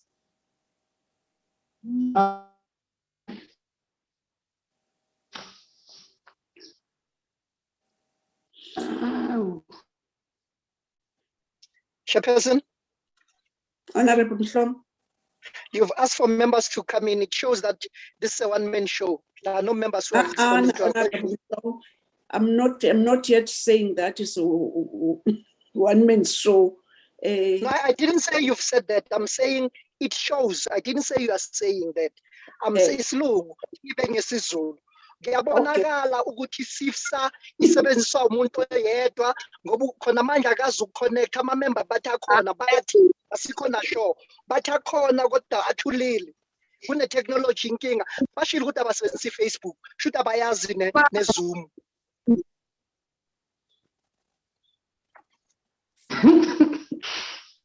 Leaders noma sengimila ngakazwakala. President, where are other members? President, can you answer this question? You are struggling because of the network. I'm asking a simple question. Where are the colleagues of yours to take over? Why they are just keeping quiet? Here, Madam. That's really Madam.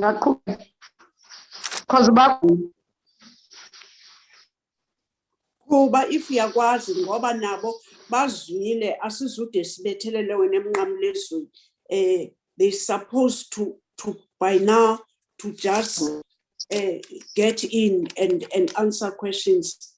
Where is Mr. Maki Anel? Mr. Chula Mangaliso, where are they? Can they say something? CCIFSA leaders need to learn. Ngingaqhubeka because bias and they do have even this presentation with them. Now, if sizokuzwa, we are not stopping you, but we are just asking the question, where are they? Why they are not assisting to answer the questions? But try, we cannot deny you to answer us. It's like he's in the waiting room. The issue of Honorable Nika, it was from the first committee CCIFSA that was given a mandate with this logo on Hammer Square, and then the policy conference, which was policy conference, adopted the very same logo. That's the logo that I'm not in a position of being able to, because it was designed for those that by the former minister Ubabupon Mashaki Sifsa. He has requested a list of leaders. I was hoping my leaders will. We do have all the sector leaders. The list was why are these other organizations not? The question was, are they part of representing the whole industry? Why it is to organize, but we all know that we're living in a democracy.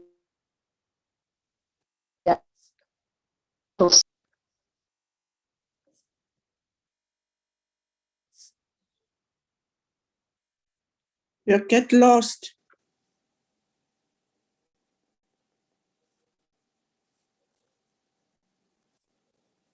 Chairperson? Honorable Dennis. No, Hello, it's Veronica. Chairperson, you mentioned my name. Come again.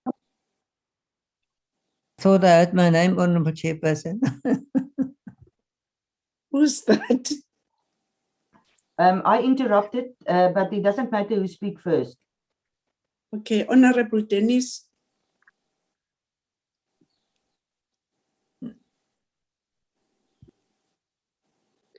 Honorable members, we are in trouble.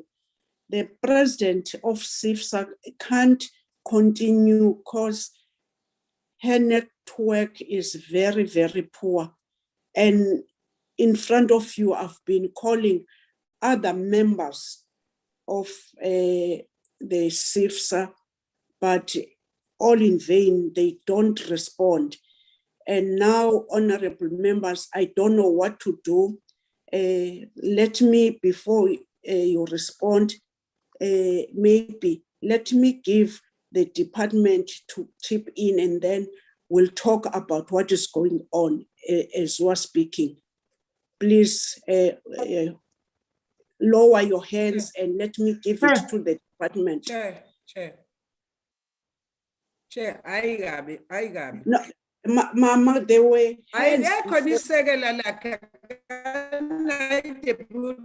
Mama Kaula. President, what kind of Minister Mama Kaula, angathi khuluma mama.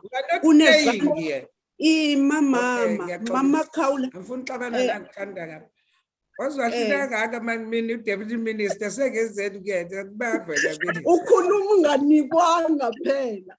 honorable members, with due respect, I'm saying so far, can we lower down our hands in order that we must give it to a department, and then we'll come back with this problem of responses that are not adequately responded by the president because of the challenge of network, and we'll talk about the others that are not responding to assist the president. DM. Thank you, Chair. I actually was going to say the same thing, that let's allow the officials of the department to come in. But whilst you were talking, Mama Kaula, Mama Kaula, don't disturb. We are emotion meeting, Mama Kaula. But Chair, whilst you were talking, I saw the hand of the Treasurer General. I'm not sure whether he wanted to answer some few questions. They are both back, Deputy Secretary, no Treasurer. So maybe let's just give the Treasurer, and then I've seen Mangaliso. Yes. Yes. And then the officials must come in. But we note, I think the portfolio committee members are correct in noting how the team has been responding to the questions. Thank you, Chair. Okay. Thank you, Honorable Deputy Minister. Now I'm seeing on the charter the hand of Mr. Mangaliso, Machula. Can you talk to us, and not to talk to us? Can you answer those questions that you can? We've been struggling to get hold of you. Maybe we'll start and telling us what is the problem. Thank you.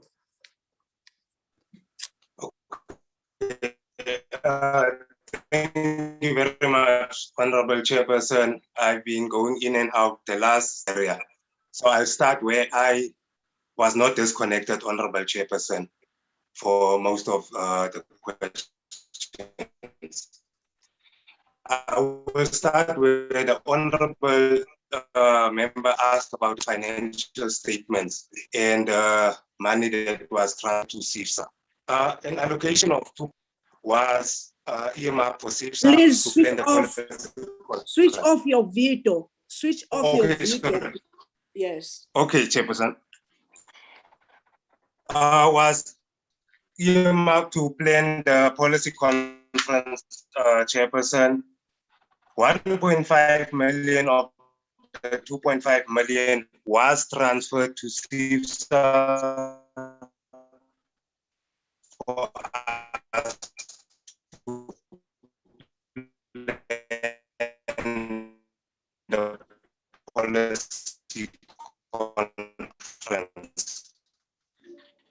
The policy conference did take place, Chairperson and honorable members. We concluded in that process, and we also then forwarded the reports. So upon completion of the reports, Chairperson, same problem. Same problem. Point of order, Chair. We are finalizing every to get We can't hear 1.5 million was not influences of the previous leadership. The status of the diplomacy processes are currently underway. Mr. Mangaliso, Machula, we are having same problem. We can't hear you. Honorable Mhlongo, I've been calling him, telling him that we can't hear himself. He was not even able to hear me. Can I give you and give us the point of order? Honorable Mhlongo. Chair, I think I wanted to note what you're saying, but can I propose a way forward, Chair? Can all the questions that we've raised, can they respond in writing? Because it shows that they don't use WhatsApp, they don't use Facebook, as the president was saying. They're not aware of technology that we are using. They've stated clearly that they don't have that.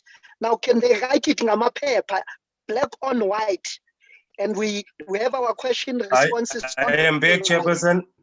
No. I'm still Listen, speaking, Chair. There's a member on the platform. I'm back, Chairperson. There's a member on the platform. You can't just be there while somebody's still on the platform. Now, Chair, my proposal is that mababhale phansi abasebenzisa technology abayazi Zoom bahlala la kwi-networking ekho khona. Ngicela ukuthi babhale phansi baphendule imibuzo yethu ngokwephepha ngoba into abayaziyo but basegroundini kodwa umamkhawulo ubatshengisile ukuthi abasekho naseground. My proposal is let's have a written response from all questions that we've asked, and then the department will send forward those questions to us. But note, Chair, note our dissent and our objection. They're not prepared, they're not there, all of them. You've been asking them questions, even members. Only 2 members are here, Mangaliso and the president. It shows if Sifsa, that's why people don't support it. Note that, Chair. We have Anele also who have been in here, Anele Maki, Mangaliso Machula, the president. But really, honorable members, we still have another presentation and we still have our own department. Even myself, I'm having some questions which I will send to themselves and copy to the committee, because really we are struggling to hear both of them. The network, it's not favorable for themselves. Chairperson.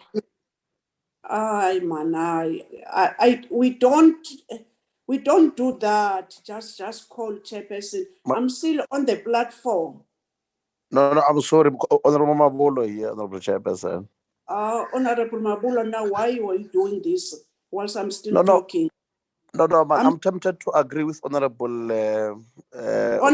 Mabulo, I'm still on the platform. I'm not yet finalizing what I'm saying.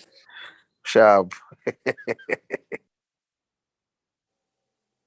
Honorable members, we need to behave in this platform in order that people who are visiting us, they must know how we are doing when we are presiding in the committee. I was still saying that, honorable members, as we are seeing that there are problems with the network of our own visitors, there is a proposal that Honorable Motlhongo is saying that they must respond through their emails, writing and forward the responses in our office administration. And I'm suspecting some of us were still going to raise questions. But by that, I'm presenting this to the members. And also Honorable Mabulo already chipped in saying that he is supporting what Honorable Motlhongo is saying. From there, I will try to give the platform to DM with the encourage from the department as she leading the department. I thank you. Honorable DM.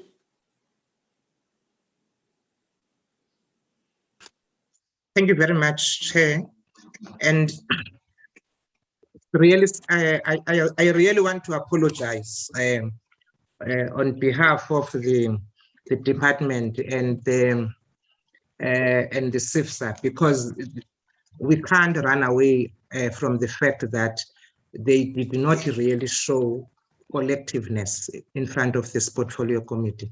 And it's something that the members have raised. And we take it to heart, and I'm hoping that even the officials from the department are noting that. Because the reality of the situation is that when you come to present into a portfolio committee like this, it is a work that must be done by the entire officials. If the president has challenges, everybody else that is part of the delegation should be able to chip in and do the presentation. And I really want to apologize on this. And we take note of what the portfolio committee is saying in terms of making sure that written responses must be sent to the portfolio committee on the questions that have been asked that could not have been responded to. And I really wanted to make a comment, Chair, on the fact that from the beginning, if you heard from the presentation, the formation of the Cultural Creative Industries Federation of South Africa has not been a smooth sailing. It has been dogged by problems from the beginning. But the thinking behind it and the reasons for the formation of this federation was very important in organizing the creative industry in the country. No one would argue with the fact that the cultural creative industry is very critical in the economy of this country. And if proper support is given to them and they are organized, they can play a big role in the economy as we are trying to rebuild, as we are trying to make sure that there is economic recovery, even post-COVID and during COVID. And therefore, for me, I thought the questions that the members have asked in the main have been the questions that deal with how to make it stronger, how to make it more organized, how to make it more effective, how to make it more out there and be visible in the communities, and how to make it make sense to the person on the ground in the districts. Because if you had Mamukaula, and if you had what Honorable Mhlongo said, is that the point is that they are not on the ground. And it's something that we, the department and the Sifsa, must take to heart and look at ways of making sure that how do they become more visible and more organized. And I thought for me, the organizers and the founders of this federation, I don't think they made a mistake when they called it federation, because federation by its nature is to make sure that all organizations of the creative industry find home in this Federation of South Africa. And we need to be critical and be honest and say to ourselves, have all the artist organizations in the country, the creative industries in the country found home in the Sifsa? And if not, what is it that we need to do to make sure that they actually get comfortable and being able to know that this is their home? So I thought it's important. And I thought what the department had tried to do, nobody would blame to try and make sure that this Cultural Creative Industries Federation of South Africa becomes a body that is alive, that we took a decision to support it because at the end of the day, it is important that the cultural creative industry becomes organized, just like the sport is organized. And therefore, all the pitfalls that we see and the things that are not working that we see are the things that we need to correct, as the members have raised. And therefore, when the minister decided then to put together the Ministerial Advisory Team to make sure that they bridge the gap, I'm sure they're going to come in now and present, they bridge the gap in making sure that this work is being done. It was also partly to make sure that we still continue to build and make sure that the cultural creative industry in the country finds home and is able to make mark. And we all say when we are finished with our term and with the work that we are doing, we've done the best that we could do to make sure that the cultural creative industry becomes organized. And I thought, Chair, without getting into the details of the questions, because you've already, the committee has already made the work easy for us by saying, send the written responses to the portfolio committee, which we will do. And thank you very much for the questions, because look, all the questions that have been raised by the members, if you look at them, they are meant to make sure that we make this federation stronger. Thank you very much. Thank you, DM. I don't know what am I going to say. You said it all, but I need to have closing remarks. But I do appreciate that as a department, you know that we have got a role to play as the committee doing oversight. DG.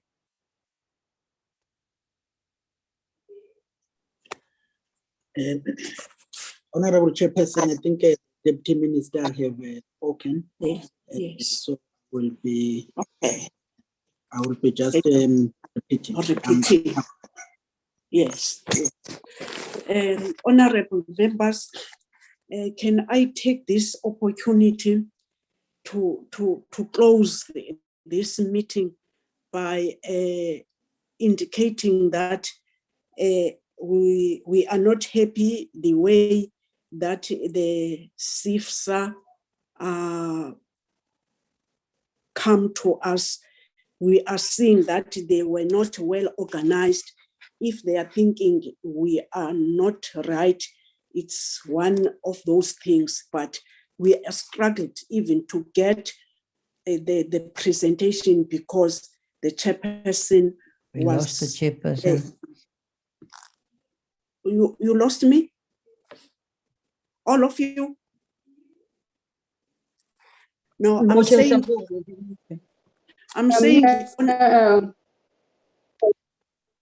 what's going on here.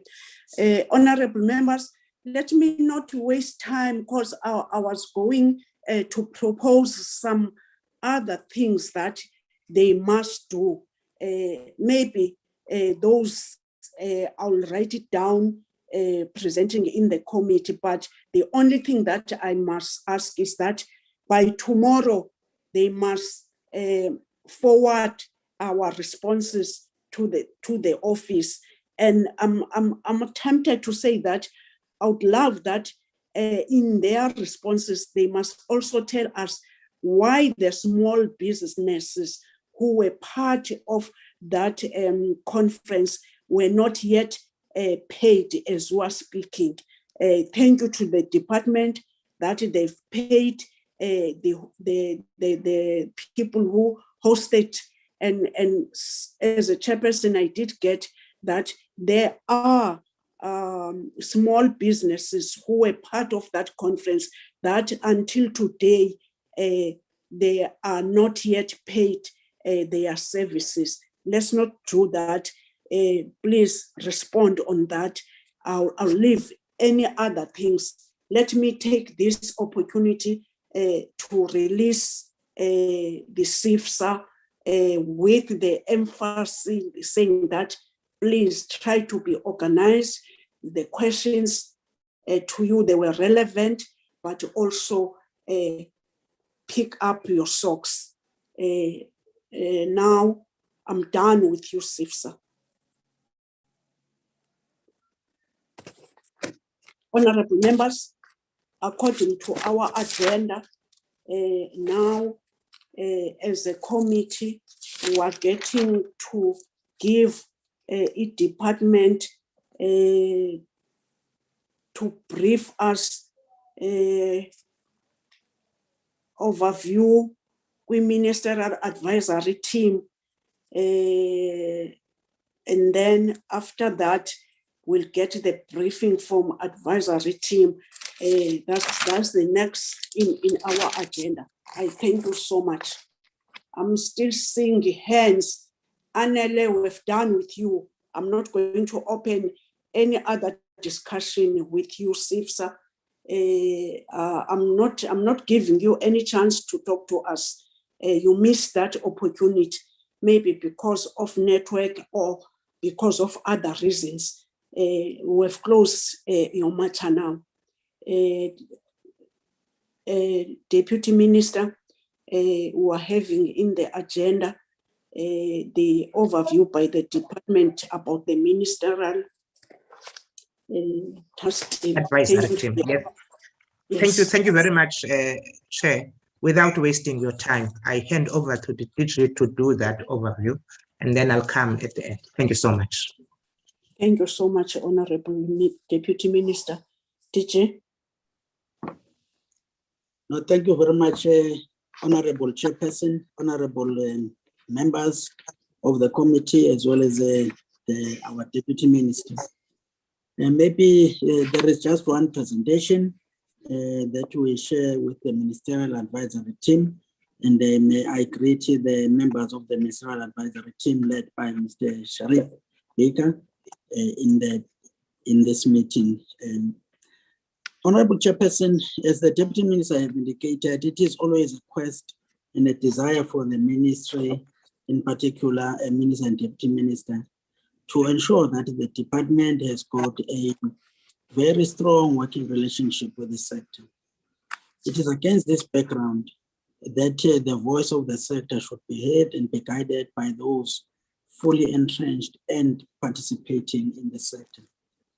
As a consequence, to achieve this, then the Ministerial Advisory Team was established based on the critical need to get the voice of the sector, particularly where there are clear challenges we are facing, exacerbated by the presence of the coronavirus. And therefore then, to also enable the sector to find ways and means to get out of a situation where there is dependency on relief, to more creating ways and means to find a sustainable efforts that will alleviate the negative impact of this pandemic. And that this needs sustainable interventions, not quick fix solutions that are gonna lead us to immediate gratification and then leave the sector vulnerable as it goes forward. So the economic recovery and reconstruction plan is extremely crucial, and that can't be done by the department on its own, but has to be achieved through the collaboration and cooperation of the sector. It is as a consequence of this that then Minister established the Ministerial Advisory Team with a complex set of skills, knowledge, and experience that they bring on board as they advise how do we navigate the challenges of COVID, but also create sustainable opportunities for the sector to grow and recover itself. If we then proceed, Madam, I can go to the next slide. So the background then, Honorable Chairperson, and I'm sure that there were members who will be introduced as they present that by the Chairperson and Convener, Mr. Baker. But what was the intention was clearly that this Ministerial Advisory Team will focus on practical solutions for the industry.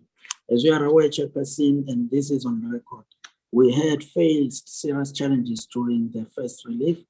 Same thing with the PSP, same thing with the issue of the measures that can be put in place to navigate the situation.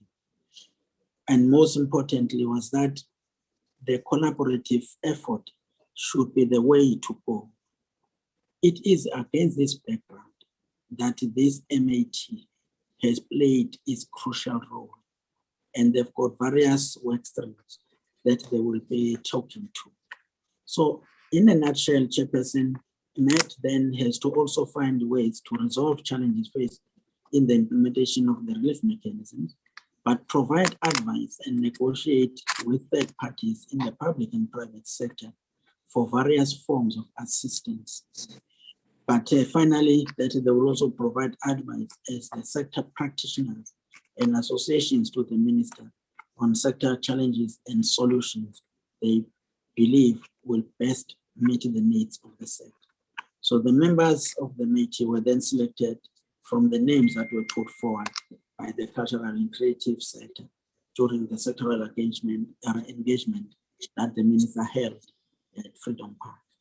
I will therefore ask Chairperson that the Chairperson, the convener, Mr. Baker, introduces the team, and then he proceeds from here, because I was just indicating how did they come about and the objectives of their establishment.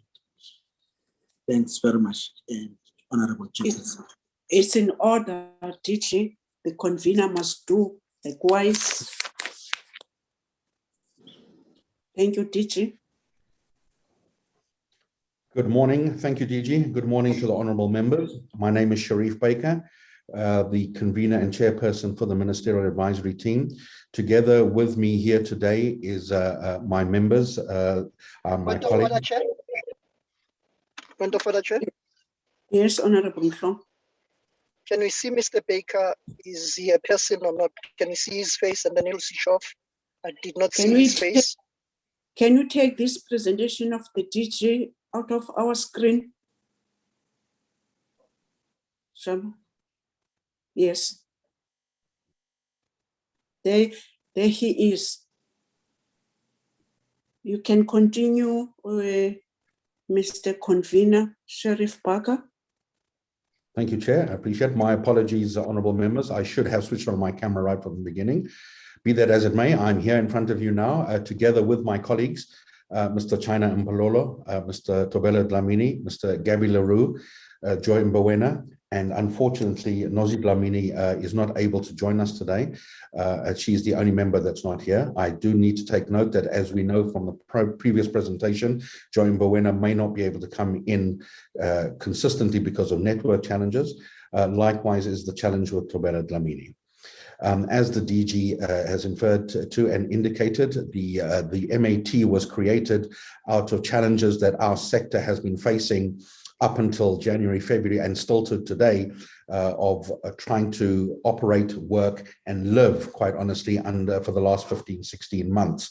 And because of there being a disjointed communication between the sector and the department, the minister decided obviously to put together a team to bridge that gap, as the deputy minister has indicated, so that we could speak with one language and one voice in trying to assist our sector with the challenges that's facing us because of the pandemic.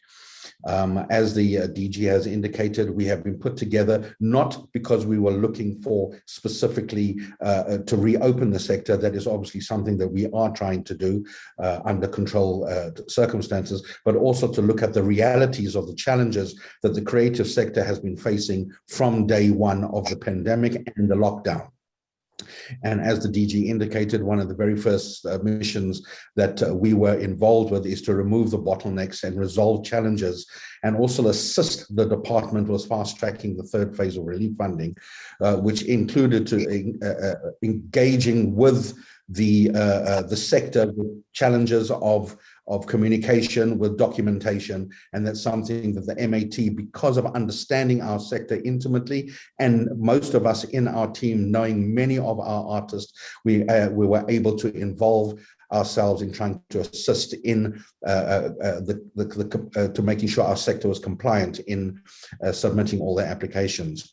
The MAT was also quite involved with the department in engaging with SARS to try and assist and temporarily adjust the criteria of tax compliance, rather than being so just so that you are registered, and rather than just being compliant, so that you could apply and attain relief from the department and from government. But also, other than that, to bring in extra resources to try and assist the processing of applications, over and above the specific work streams that were put together via terms of reference that was put together by the sector holistically at the conferences of the Freedom Park engagement, which took place on the 17th of February and the 25th of February. Lulama, if you can go to the next slide, please.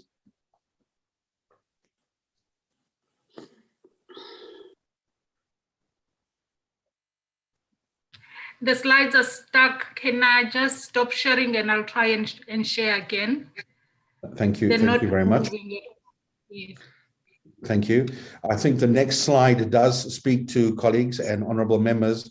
It does speak to specifically the work streams that were put together as per the terms of reference. There are 5 work streams.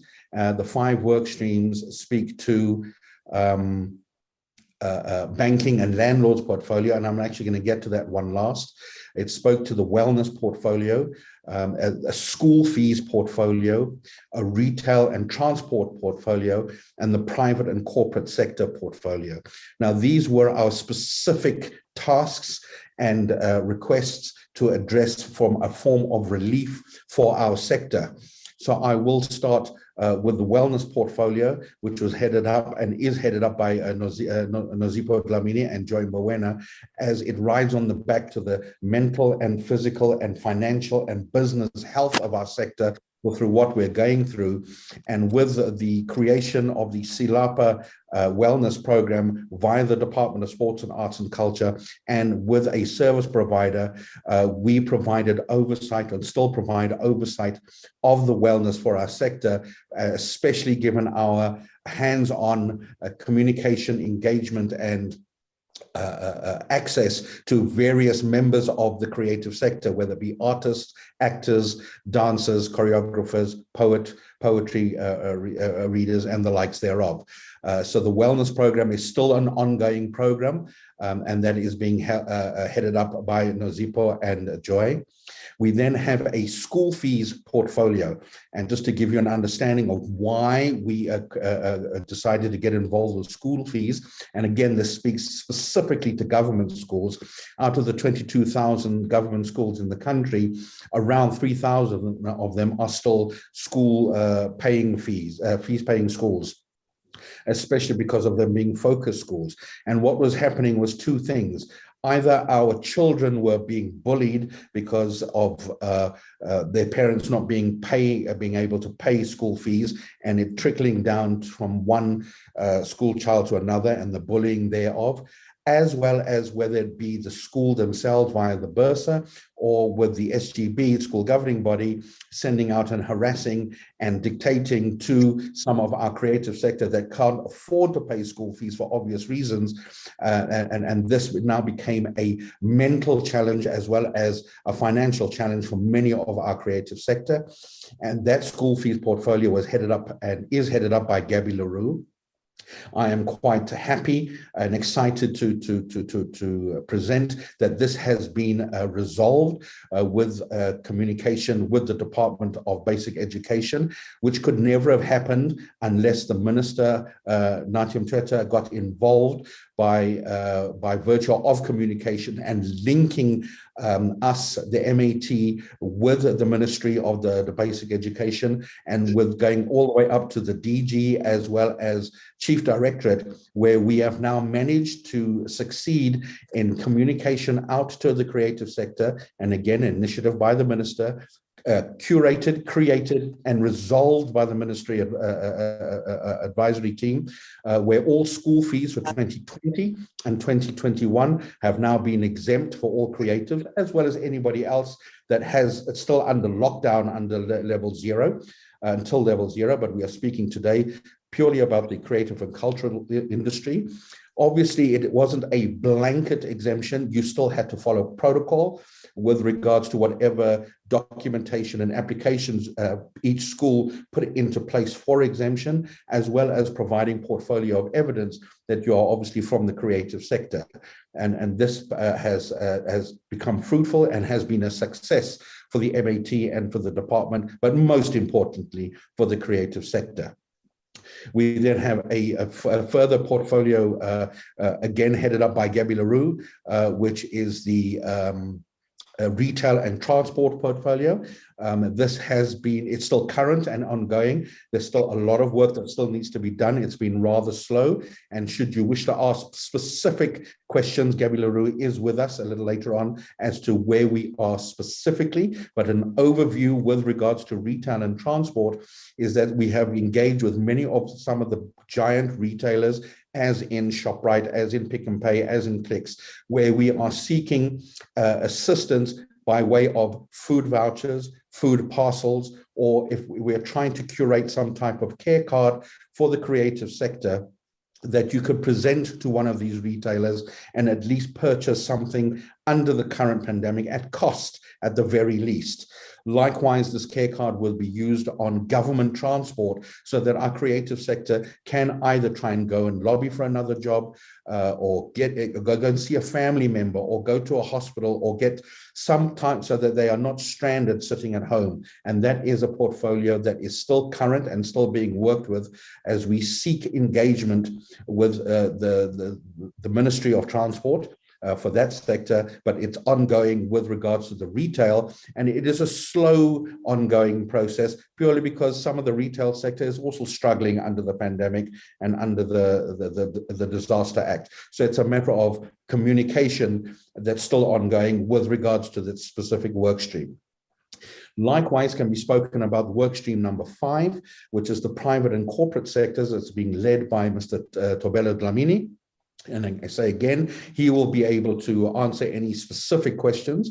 I do assist him in this portfolio, and this portfolio is for us to approach corporate and private companies, as in telcos, as in big corporate companies, for assistance, either via guidance or either via financial insight, so that we are not relying heavily on government's coffers, which are limited for obvious reasons. So we are engaging with the private sector, again, under the leadership of the minister, that issues a letter signed by him after it has been approved and ratified for us to engage with, for example, the telcos, again, where we are seeking assistance for data, for communication, for our creative sector right now that aren't able to work, so that if we can try and get them allowed to be able to communicate, especially riding on the back that many of these corporate companies have made full use of the creative sector with ringer tunes and using our jingles on adverts and trying to entice public to purchase their product. We are now leveraging that via our engagements with the corporate and private sector. We have engaged with many corporates that have indicated their assistance and willingness. They are just looking at their financial year ends to see how they can assist us. So again, this is a process work stream that is turning, but it's turning rather slow because of financial year ends, and again, because of the pandemic. But there is a willingness to assist and work with us as the MAT because of us being represented, or because of us representing the Ministry and the Department of Sports and Arts and Culture, without which going there as just a creative association would have fallen on deaf ears. Finally, the work stream that both China and Polola and myself are heading up, and as much as it says banking and landlords, it is far more than that, because we are engaged with the Department of Labor, we are engaged with the Department of Trade and Industry, we are engaged with the Department of National Treasury, we have been engaged with the SA Banking Association, and we are engaged with SARS, and with and obviously the Department of Human Settlements and the Housing Tribunal and the COGTA. Now, I know these are a lot of departments that we're busy with, but they are all overlap with regards to the specific work stream. And one of the very first challenges our creative sector started experiencing was either the threat or actual eviction out of a home that they are living in, that they've been living in for many years. And obviously under the Disaster Act and Regulation 73 and 74, there are certain protocols, rules and regulations that assist with regards to avoiding any form of eviction. And this we've learned by engaging, doing research with COGTA, who guided us on a way forward. And then obviously under the custodian of the Department of Human Settlements, where we engaged with the Director General and assisted us with the Housing Tribunal, that there is documentation that has gone out to our creative sector as of just the first week of April, guiding them and showing them that there is ways that they can be protected from eviction from their homes. And this is ongoing because the communication goes out constantly to the far-reaching corners of South Africa, because even though we send it out to our constituents within the associations that we represent, there are many that are individuals that don't receive it quick and fast. And thus we are ongoing in assisting our creative sector with regards to the challenges of eviction. But what segues from landlords and evictions is into banking, because there are many homes that are owned by the banks. And unfortunately, banking, when we got involved with the bank sector, the creative sector is seen, and their terminology is called a moral hazard.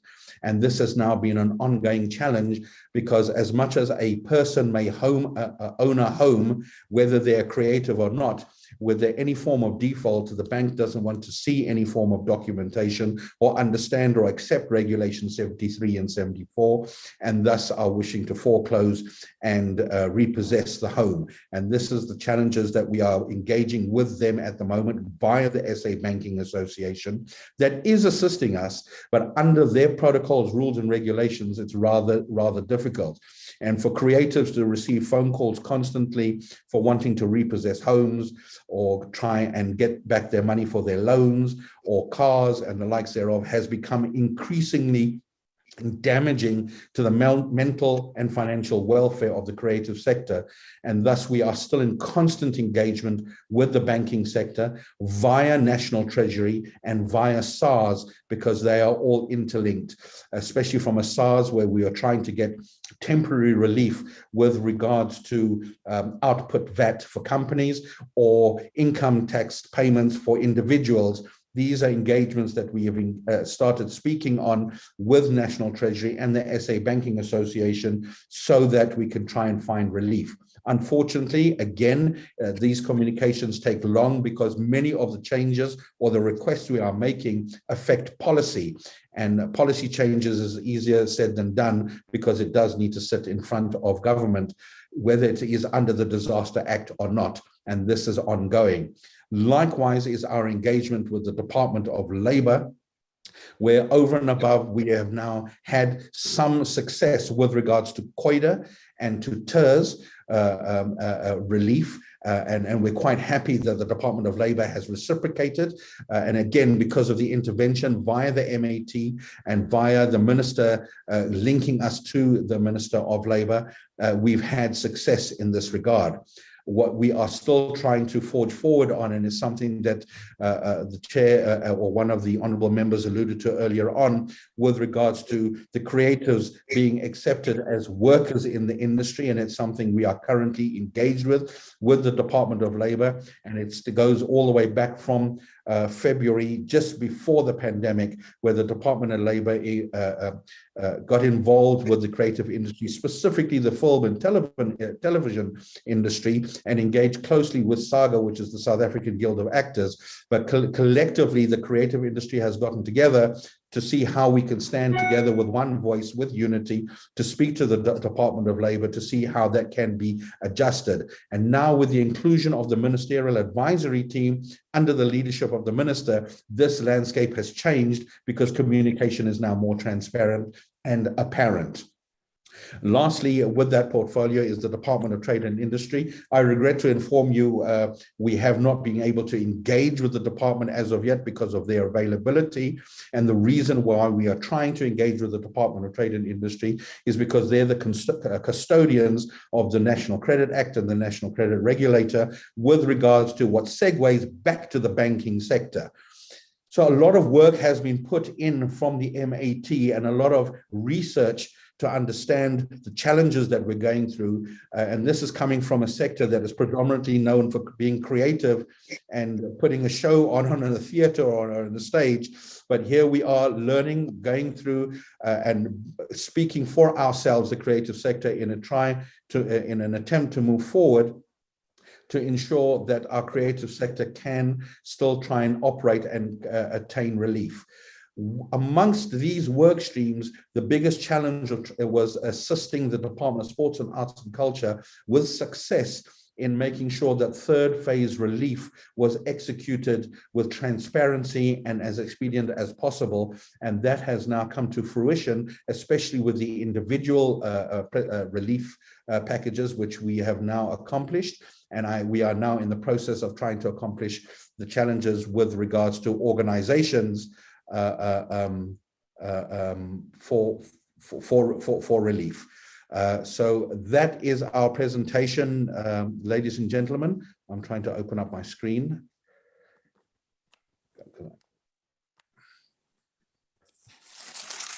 So thank you very much, Honourable Chair. That is our presentation from the Ministerial Advisory Team. I now welcome questions. Thank you so much, Mr. Barker.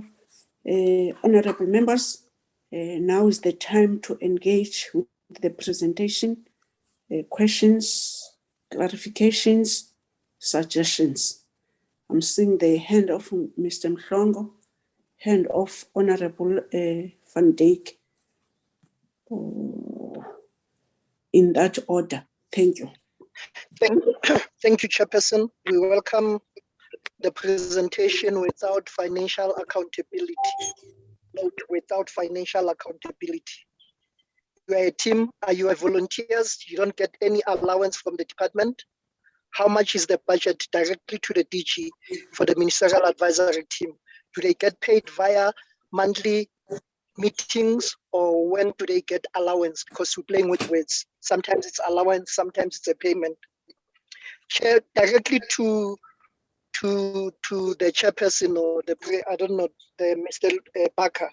I forgot, apology. If you are the president or the chairperson or the convener, directly to you, do you think MAT it's really working?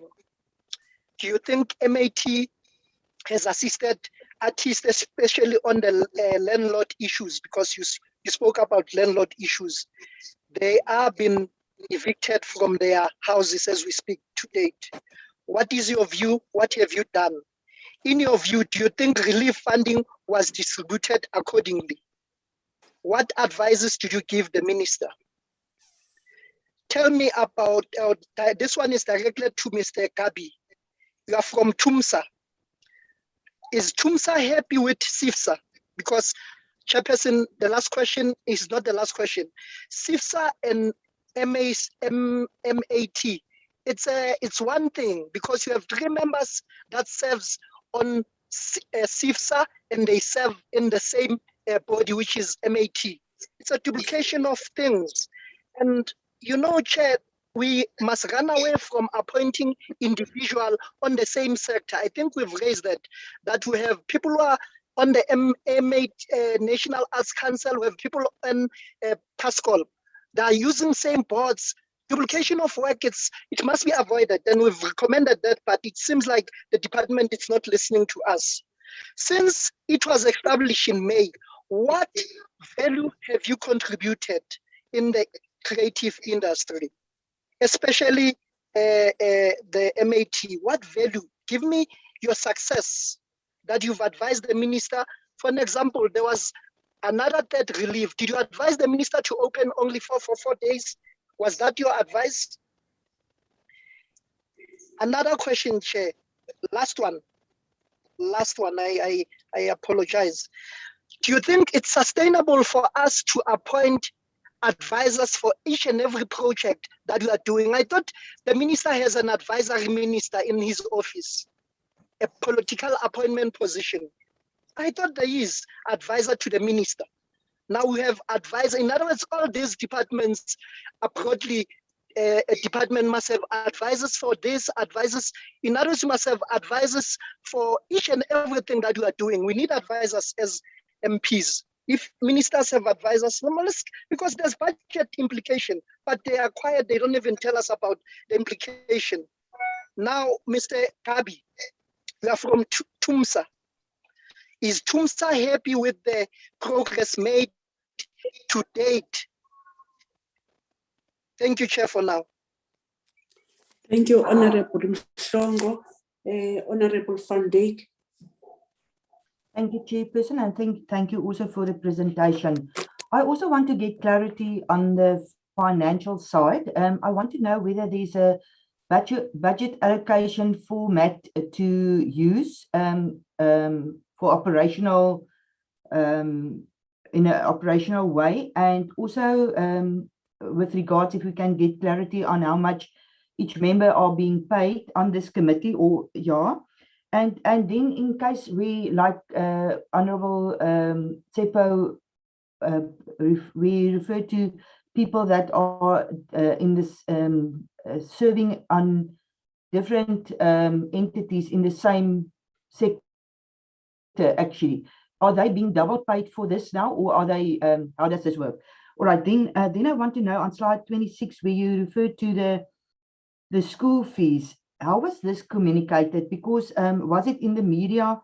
How did people know that they can apply for this? I cannot remember that I saw anything, so I'm not sure. Maybe I'm just, but I'm just thinking about people in the public out there.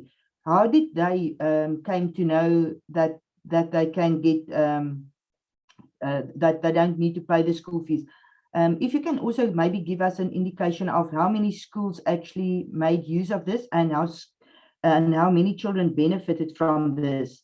On the wellness portfolio, you mentioned that it was rolled out. Can you give an indication where it was rolled out specifically and how many people were reached in this regard? And what are the type of interventions that has been taken in this specific regard?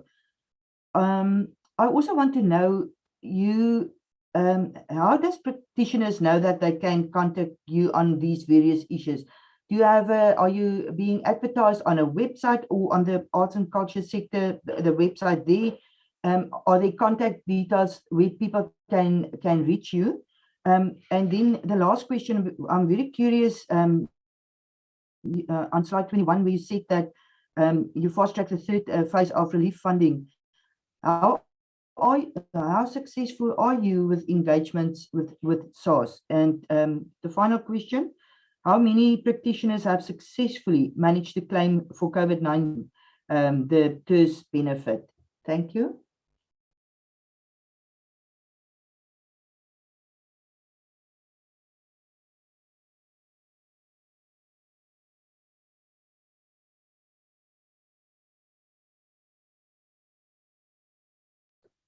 Honorable Dennis. I was talking to myself, I'm sorry. Thank you, Chairperson, and thank you for the presentation. I just would like to make a point or two before I ask the question on the Ministerial Advisory Team. I think I note that it's quite a strong intervention. I hear what the other members are asking and the concerns around that, but I think the principal matter of the Minister and the Deputy Minister coming up with the solution to help the industry, I think is unusual, but noted, and I think it will have an impact. And in the terms of reference, as raised by Mr. Baker, I note that I would like to ask the question, and I note the terms of reference and the work streams. However, every day on television, out there in the field, it seems to me an unhappiness in the industry, and I'm not sure where it's coming from. It appears there's a disconnect still. So my question would be, what are the Ministerial Advisory Team doing to assist the practitioners, particularly those who had to resubmit the applications and those who couldn't meet the first line of compliance?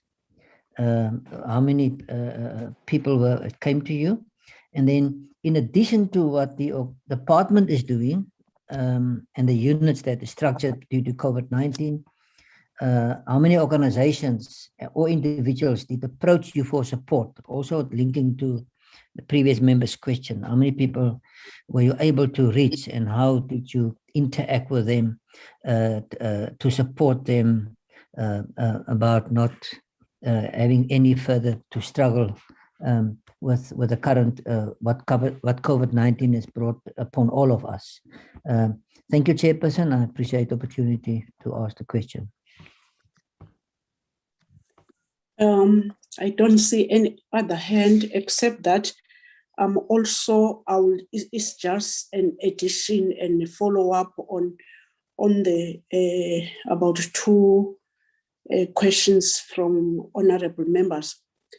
Really, we do appreciate the presentation, but I'm suspecting we are keen to have the achievements, as in some of your slides, you are saying that you are going to come back with the achievements.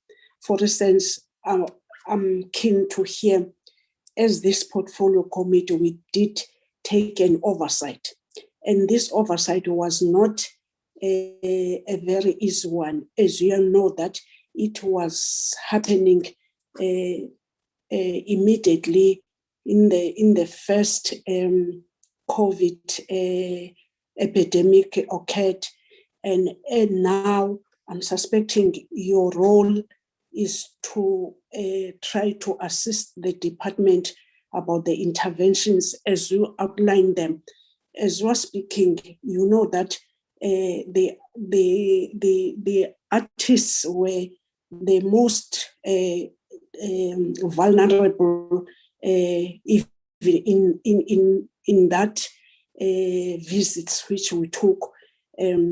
I would love that when we are giving us the achievements that you are saying very soon will be giving, they were complaining about what you have identified about the children, that they cannot pay for their school fees because they are no longer having income.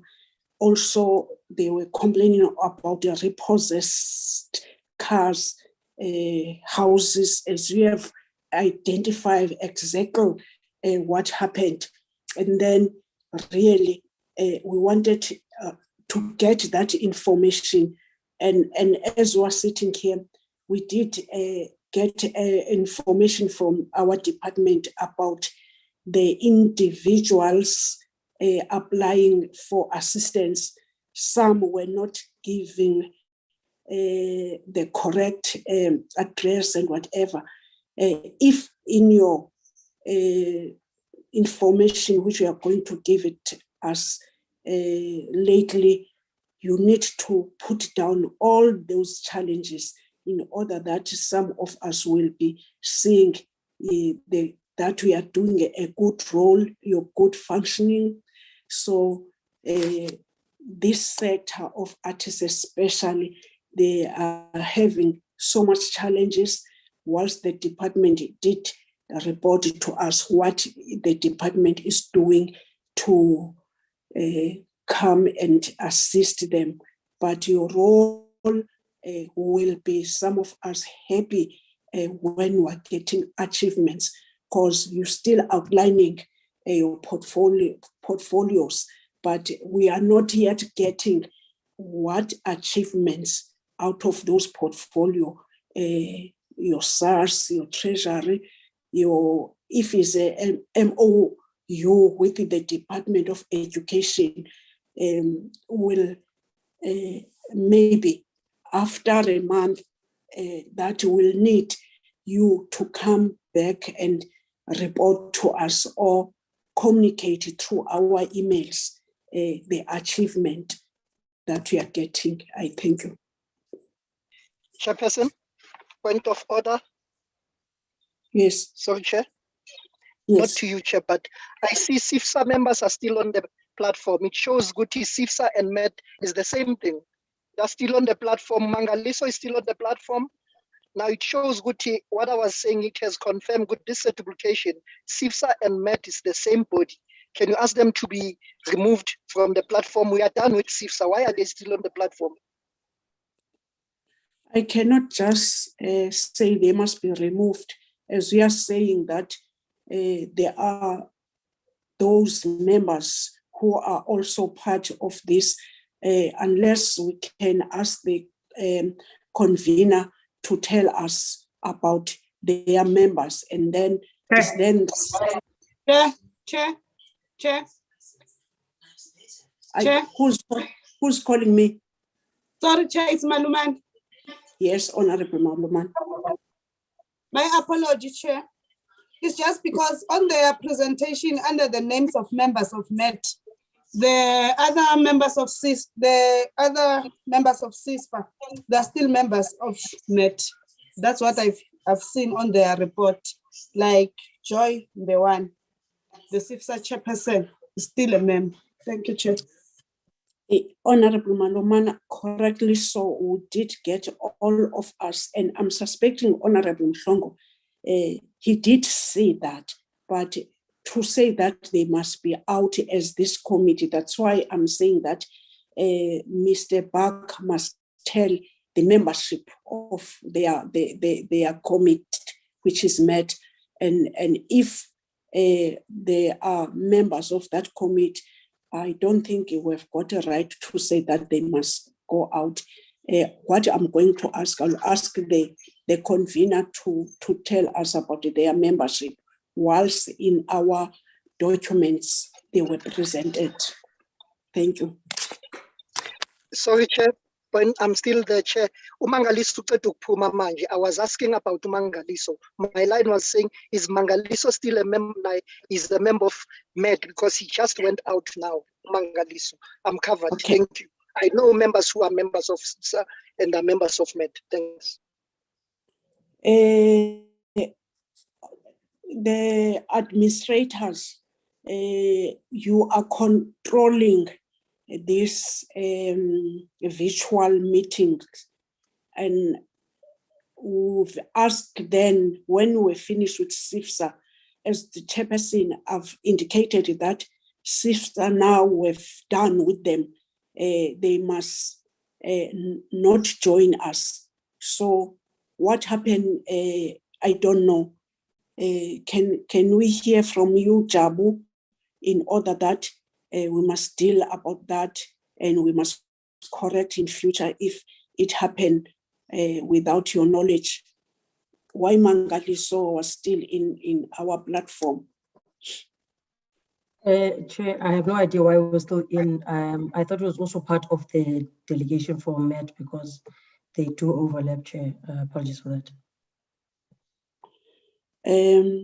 Mangaliso, he was out of order because now whilst this point was raised, he's just shut out.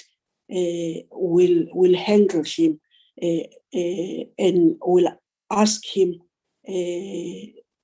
to report to this committee through written apology. Why did he sneak the meeting which he is not belonging to it?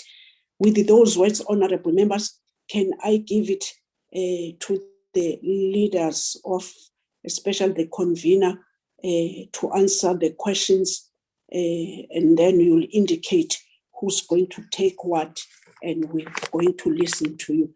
Thank you for the presentation. Thank you, Honourable Chair and Honourable Members, and thank you for the opportunity. Honourable Chair, can I just say something, DG here? Okay, DG. Yes, I just think maybe it will assist that I start with a few overarching issues before the MED team comes in. I think firstly, the question around the payment as well as whether they are paid, they are appointed as like any other board or advisory body in line with National Treasury and prescripts, and then of course being paid per meeting. And we can share that in terms of the terms of reference that they have. They are they are available.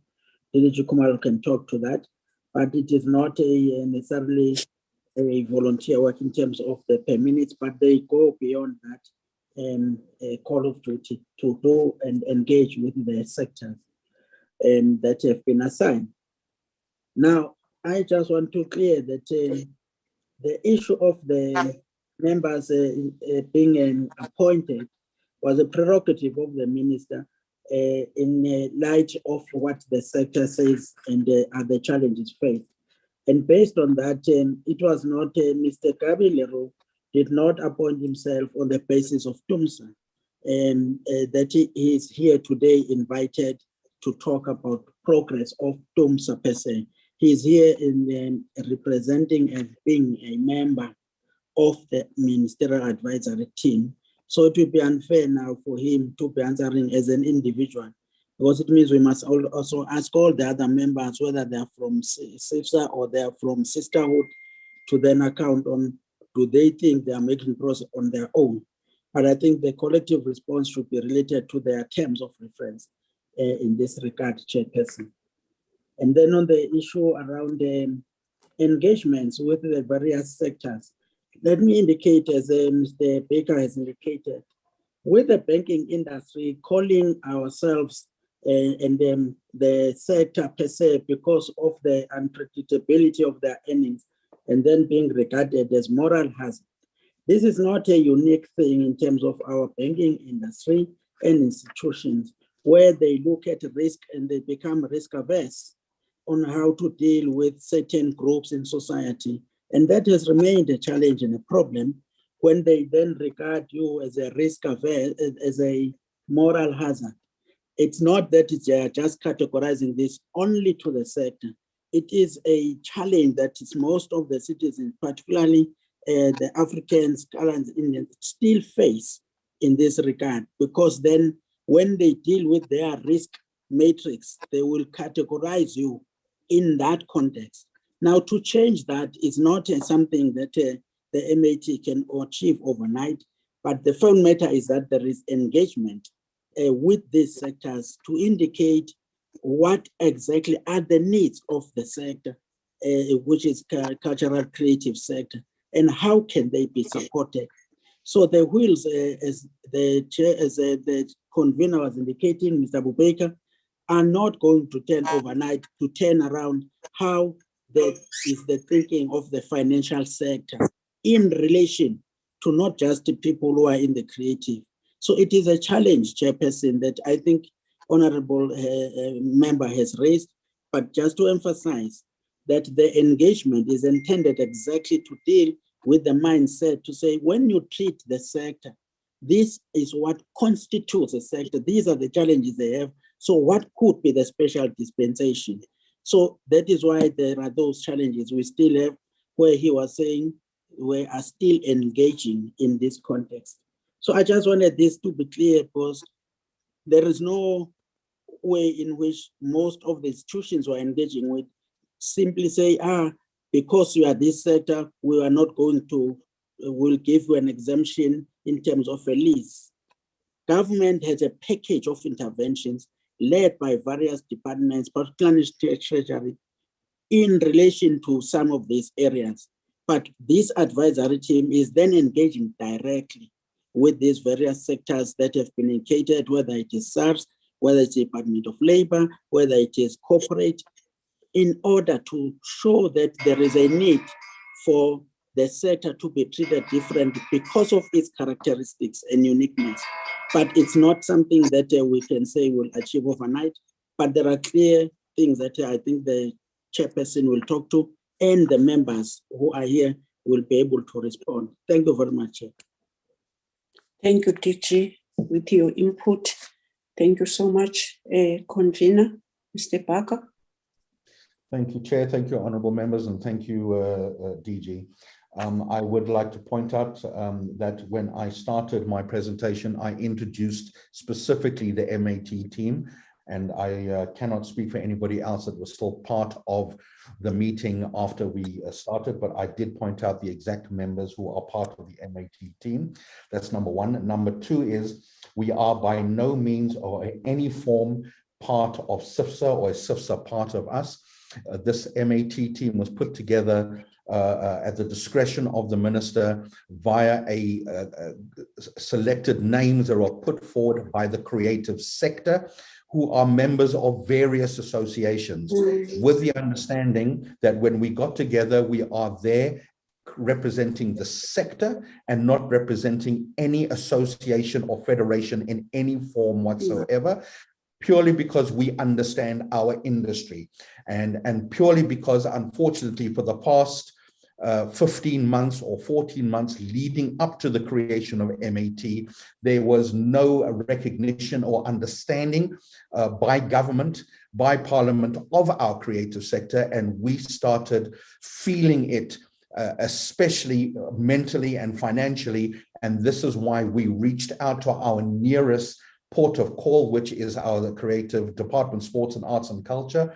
And the minister heard our plea and recognized the challenges that we face as a creative sector, because for the past year, we have been slowly dying of various of the pandemic and of starvation because of there being no input by government to our sector. Thus, the creation of the MAT. The DG succinctly put it correct that we are guided from a payment perspective on that first question by National Treasury. And when we first got together as the selected team, we immediately pointed out that it should only be for official meetings and not for every single meeting. And this is why you will see by the portfolio of evidence, should you wish it, which DDG can share, out of every 10 meetings, we are paid for one. because we are more interested in looking after our sector and trying to put them back into life rather than looking at trying to make money. The next question was, is MAT working? Absolutely. If we, and I do apologize, we are creatives, we are not administrators or politicians. How is MAT working? By virtue of engagement with the Department of Labor and requesting them, and they adjusting the variance percentage from 29% to 50% for our creative companies. If you are to equate that into money, it's millions. If you are to equate the school fees that we've managed to save and get exempt from, again, it goes into the hundreds of thousands because of the success of it.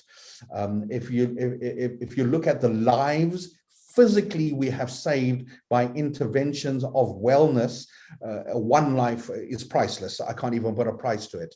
So is MAT working under the leadership of the minister and the curation of the terms of reference? From a MAT perspective, absolutely it is working. It has got nothing to do with any other association, but by virtue of us being members of our association, the communication then follows down to our creative sector and to our associations. Question on MAT relief funding, has it worked? Obviously, these are initiatives by the Department of Sports and Arts and Culture. This is an initiative by government, and when we are requested to assist our creative sector and our department to try and assist our people to earn a little bit of relief, we welcomed the opportunity to roll up our sleeves and help our government to make sure our creatives got help.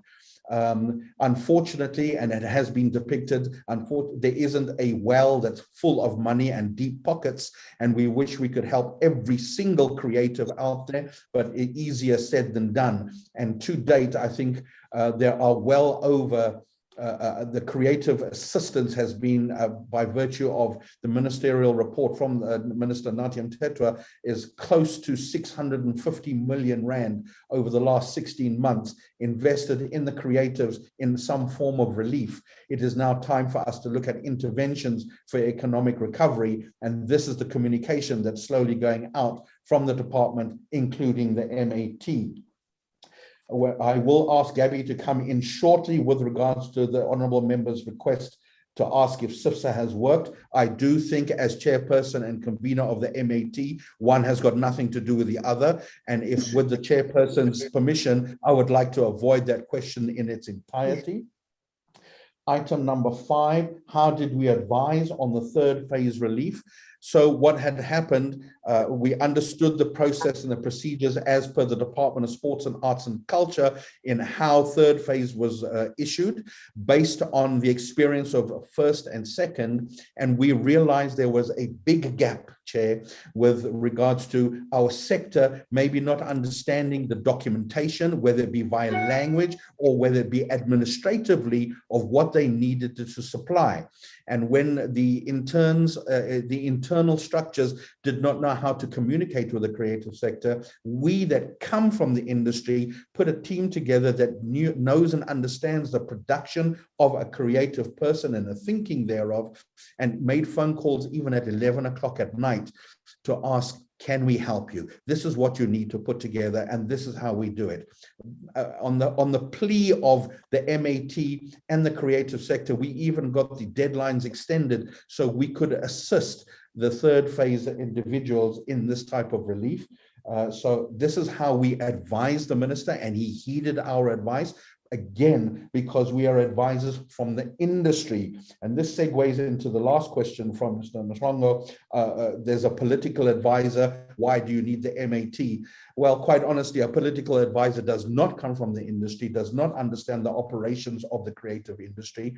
Thus, he needs the advice that we offer and the assistance that we offer speaks specifically for the creative industry, because I'd revert back to my opening statement.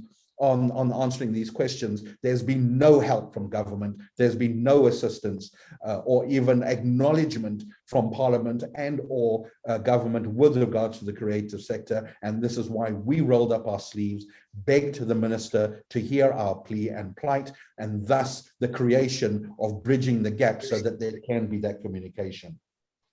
With regards to the Honourable Van Dijk's question on payments, I think that got answered both by myself and the DGs. The honourable member wanted to know school fees. How was this communicated?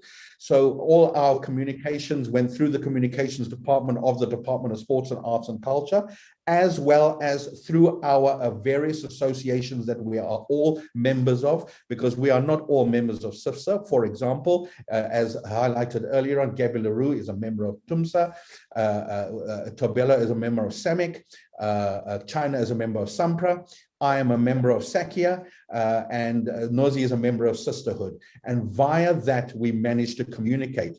Unfortunately, we've still got a long journey to go, Chair, in trying to communicate to all corners of our country, especially the rural areas, and this is still ongoing, Chair. And I apologize that we haven't done sufficiently to date, bearing in mind, though, that we have only been in existence for the past 6 months only, and it's taking its time, and 6 months is too short a time to accomplish our goals in that regard. The next contact from the sector, Honourable Van Dijk, yes. So via our constituents, via our associations, people have got direct contact to us. Likewise, via the Department of Sports and Arts and Culture and the communication that has gone out. And I will be honest, it has not gone out the way we have wanted, or as continuously, or as in your face as we would like it to be, and we are engagement with the Commons Department of the Department of Sports and Arts and Culture to rectify this, so there's a lot more engagement. Currently the communications is via social media, via our associations currently, and I agree, it is not enough.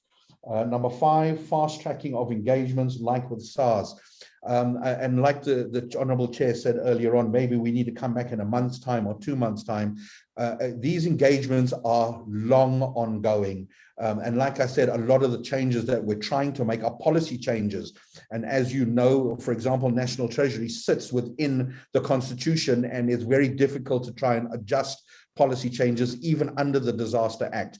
And it's a matter of learning via legal parameters and structures and understanding what we can and cannot do.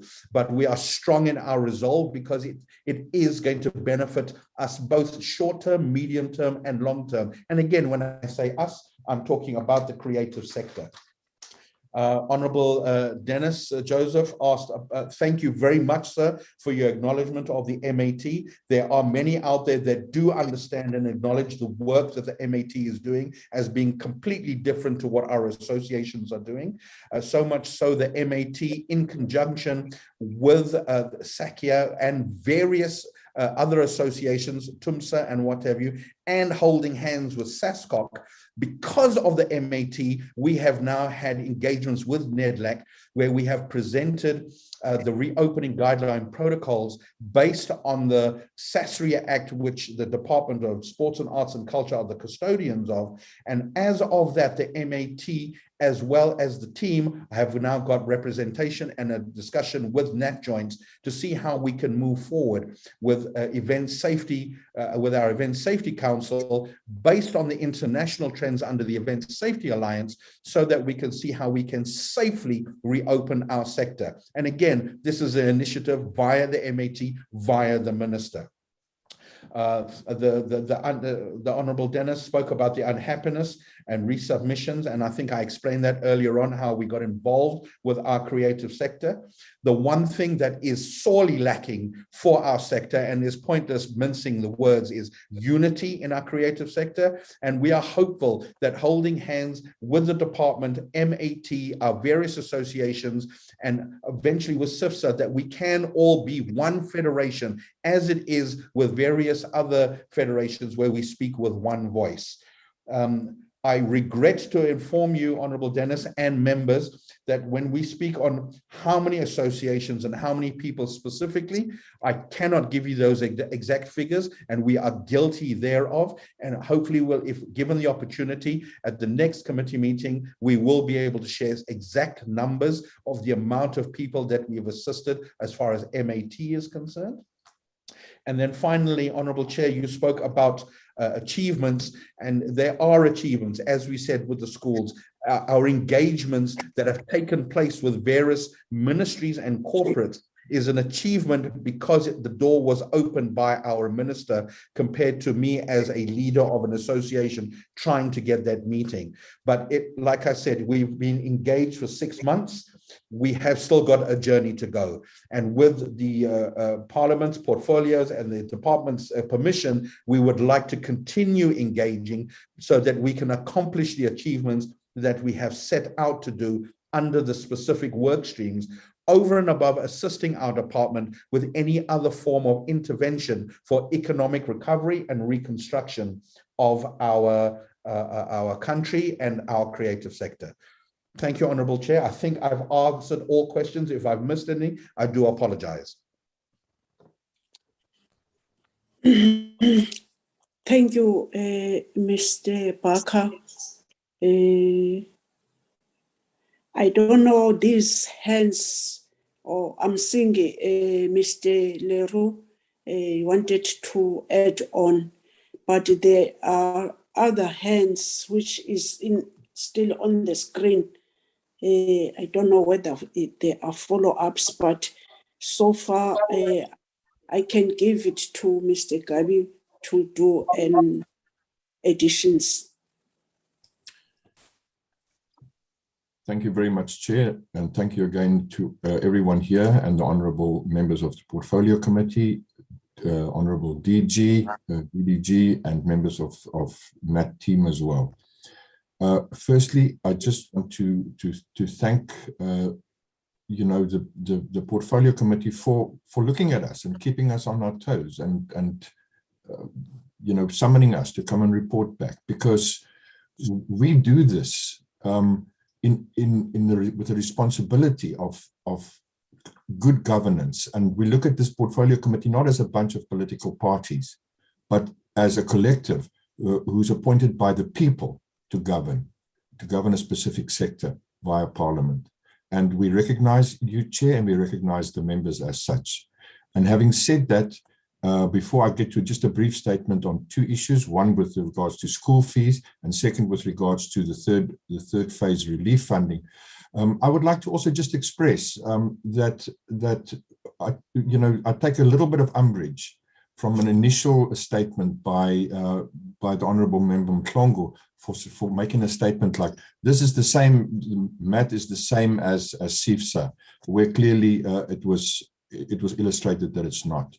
I, for one, have never been part of Sifsa in any way. TUMSA is not a member organization of Sifsa, but we are here to report as MAT. And in that perspective, I was tasked by MAT and I was asked by the Minister to advise, and I was tasked to give leadership in two work streams. The one specifically is one that happens to be complete and successful. And on that one, I would like to just add more specifically on the questions with regards to how was the school fees intervention publicized and how, members of the sector was able to benefit from that. And that is quite simple, that as soon as we were able to, the success really of this particular work stream, and I think this is important to note, that the success is directly linked to the ability to bring the relative departments together. This is school fees. It has nothing to do with Department of Sports, Arts and Culture, but the success was directly related to the Minister's assistance to reach out to fellow Minister, Comrade Angie Motshekga, and explain to her what the dilemma was. And she immediately reacted. I like that, comrade. I like that connotation, Chairperson. Comrade, thank you. Honorable Mhlongo, you don't do that. please, you must reserve your comments until you raise your hand. It's not allowed to do that. Go on, Honorable Gaby. Thank you. Thank you very much, Chair. So I will refrain from using any specific titles, seeing as that may offend somebody. It may be force of habit, given my environment. Anyway, so the success was specifically because of that engagement. And as for the other work stream that I'm busy on day and night, it's become not only a labor of love, but a very, very strong responsibility. And that's the one of retail and transport. It's also the specific reason why this one is delayed, because we're still struggling to get the three departments, Sports, Arts and Culture, Department Trade and Industry and Competitions, and the Department of Transport to talk to each other, to make each other understand the dilemma of the creative industry with regards to the assistance that we seek from those sectors. And that is not something that anyone realistically, anyone who's been around in industry, in leadership positions, at board level, etc., will understand. These are not things that you snap your finger and you make them happen overnight. But I can confidently say that we are in the position now where we are in talks with the various departments, and that forms the basis of a successful intervention. With regards to school fees, Honorable Mhlongo, I think that was you that asked that question as to how it was publicized. It was all over social media. It is, I've got the document, and if you're happy for me to share it, I can share it to the portfolio committee to tell you what it looks like, but it gives all the relevant information to the parents and households of school fee paying bodies or school fee paying schools. There's about roughly 3,500 of them in the country. And it is a dilemma because even a lot of those governing bodies are not aware of the regulations and the status of play. So it is a massive task even to get that information through to them and to persuade them to comply. But it is not for lack of information. The document is there. It was publicized throughout all of the structures within the creative sector. 2 memberships was disseminated, and we've had so many feedback of saying, thank you for this intervention. We sorted, we've done the necessary. So the evidence is there. And if any of the members would like to take this offline, I'm available, and I'm happy to take specific members that need further information through that. With regards to the questions on specifically, again, Mr. Mhlongo, with regards to TUMSA, etc., I'm not here to report on TUMSA. If the committee wishes to summon TUMSA, we're happy to come and report from TUMSA, which is a trade union, it's a labor organization, and that is not my role here today. Thank you. Because on members, we did call you, all of you. We are no longer having time for this, but I had to be lenient to give the second member, because the first convener answered almost all questions, but thank you so much.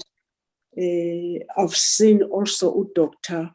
Cynthia Kumalo. I was thinking that I'll be giving to Deputy Minister, but let me give Dr.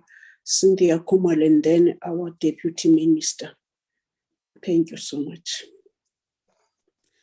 Thank you very much, Chairperson. DG had requested in his response, Honorable Chair, that I just expand a bit on the payment issue.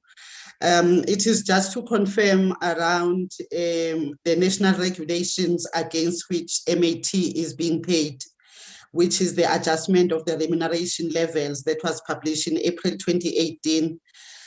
They are paid, Chair, against subcategory A2 at the rate of 3,669 for the meetings that they attend. And then the department covers the travel and accommodation where applicable in the period that they had since the appointment or the letters that the minister signed on the 16th of February. They had participated in activations in one that we took to Mpumalanga on wellness, where they were able to also address the industry and engage with the industry in that particular province. I just need to indicate that there is quite a number of meetings. We have paid for about 36 meetings, but there is quite a number of meetings, Honorable Chair, that are being held by MAT that are actually not being claimed for over and above the work that, as they are citing, that they do on the desktop in terms of the research and other such engagements. So this was just to add, as requested by DG, without taking too much of your time, Chairperson. Thank you very much. Thank you so much. DM. I don't know who's Tobela now. Dlamini, what is Tobela? Is a member of the MAT, Honorable Chair. No, honorable members, how come that he's just even raising now the hand that I was saying that the convener and Mr. Gabby, if you did listen, even Mr. Gabby, he was just doing emphasis on what the Mr. Barker was saying. If you can take 1 minute, Mr. Dlamini. Thank you, Honorable Chair. I'm just going to take 1 minute. Yes, my Mr. minute will be saying. Yes. Say something, Mr. Dlamini. We're having a problem now. In future, maybe I will propose that before some, it's going to be imperative to do a one to Lambas them basically to Honorable Mhlongo, by the way. Thank you. It's not for the first time it does this to us. Thank you. I don't know what you want. Point of order, Chair. Point of order, Chair. Yo, Mr. Dlamini, I was giving you a minute to add on the questions. Point of order, Chair. Now you Point don't of order, Chair. Point of order, Chair. Yes, I'll be giving you, Mr. Order. Mhlongo.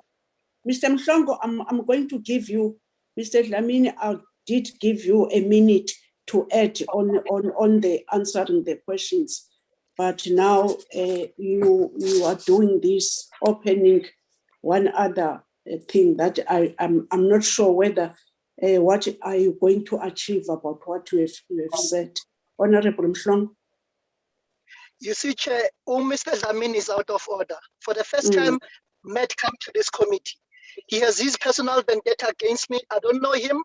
It shows that these are deployees, that they know me, that I'm not aware of. Now he's directly saying I'm out of order because I'm lambasting them. I have a democratic right to ask any question in this committee. And no one will tell me, must I ask a sweet question or a lovey-dovey question? I'm not a deployee. I'm a servant of the people. I'm working for the government. I have a right to ask any question. Please, you must withdraw because aungazi angwazi. Please. Honorable Mhlongo, you are right because I was giving Mr. Dlamini to add on the questions which were asked, but now I don't know why he is doing this. Mr. Dlamini. Why are you? DM. Yes, Chair. I thought, I don't know, I don't see Mr. Dlamini, but I thought I was going to respond to that as well when you give me the moment. No, I'm giving you the moment, DM. Thank you very much, Chair. And thank you very much to the members of the Portfolio Committee. Sorry, Chairperson, apology, Chair. Apology, Chair. Apology, Minister, Deputy Minister. Chair, we have follow-up question. I wonder the Deputy Minister is some closing remarks because we have follow-up question and the questions which are not answered. Apology, Minister, Deputy Minister. Honorable Mhlongo, we are left with very few minutes. You know that we're having a plenary. You must do your follow-up, but I don't know where are we going to get other minutes. You didn't indicate, but try to be short and precise. And if we don't have time that they must answer all the follow-up questions, they are going to write it down. If you look at your wash, we are still having minutes, but I'm giving you that chance. I was about to give to the DM now. I'm sorry, DM. Yes, Honorable Mhlongo. Thank you, Chair. Thank you, Chairperson. Chairperson, maybe the question was not understood. Remember, Matt is the advisory to the minister. Now the question is, Matt, do you think Sifsa is working in a sense that there's no collectiveness, in a sense that artists are not accepting them? What advice are you giving to the minister? That is the question. I think it is clear that you are advising to the minister. I'm not saying you are a member of Sifsa convener. Here, you are advising the minister on the entire sector. That is my understanding. That was the question. And another question regarding which organization were then part of the Met when you were appointed, because you spoke, Mr. Lugu, you spoke of the way organization. Can you tell me which organization were part of that when you were appointed? And there's CEMIC Sisterhood, the CEMIC Sisterhood are under Sifsa and are under TUSA. And Chairperson, I have a democratic right, Comrade Kabi, because you call other comrade, others honorable. Comrade Kabi, I have a right to ask any question in this meeting. I have a right to ask you, noting that you are from TUSA, I have a right to ask, if it's a stupid question, it's my question. I wanted to find out, do you think TUSA is happy with Sifsa's? I'm not saying you're a member of Sifsa, you are a member advising the minister. Sifsa, it's part of the overall sector. Now, the question is, what is your view, or what advice did you give the minister? Is the minister happy with Sifsa? That was the question.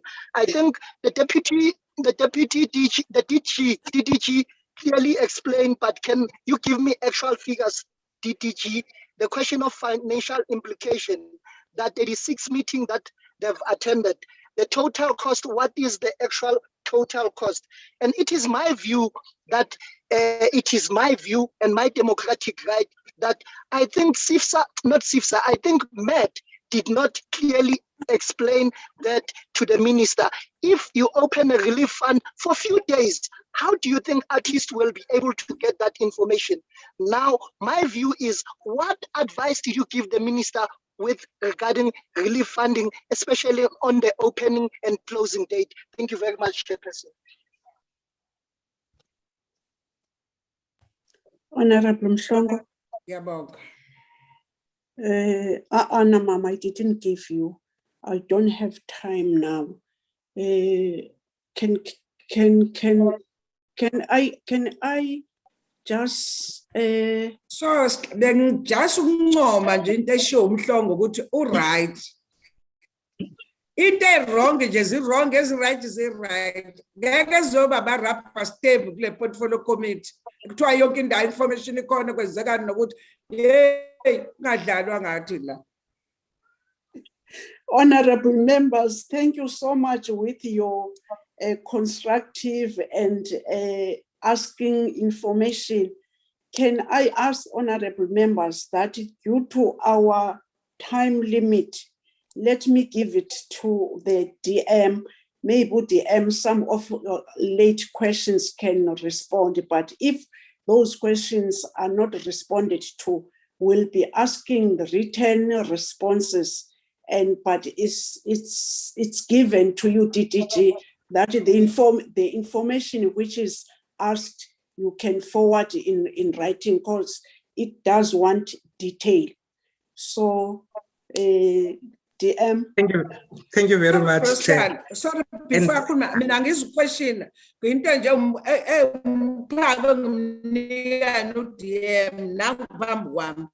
DM got to deploy KZN.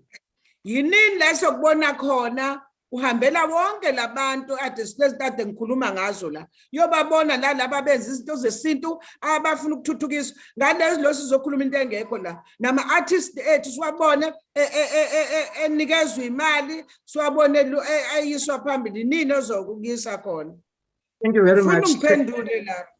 Thank you very much, Chair, and thank you very much to members of the Portfolio Committee on the questions that they have raised regarding the Ministerial Advisory Team.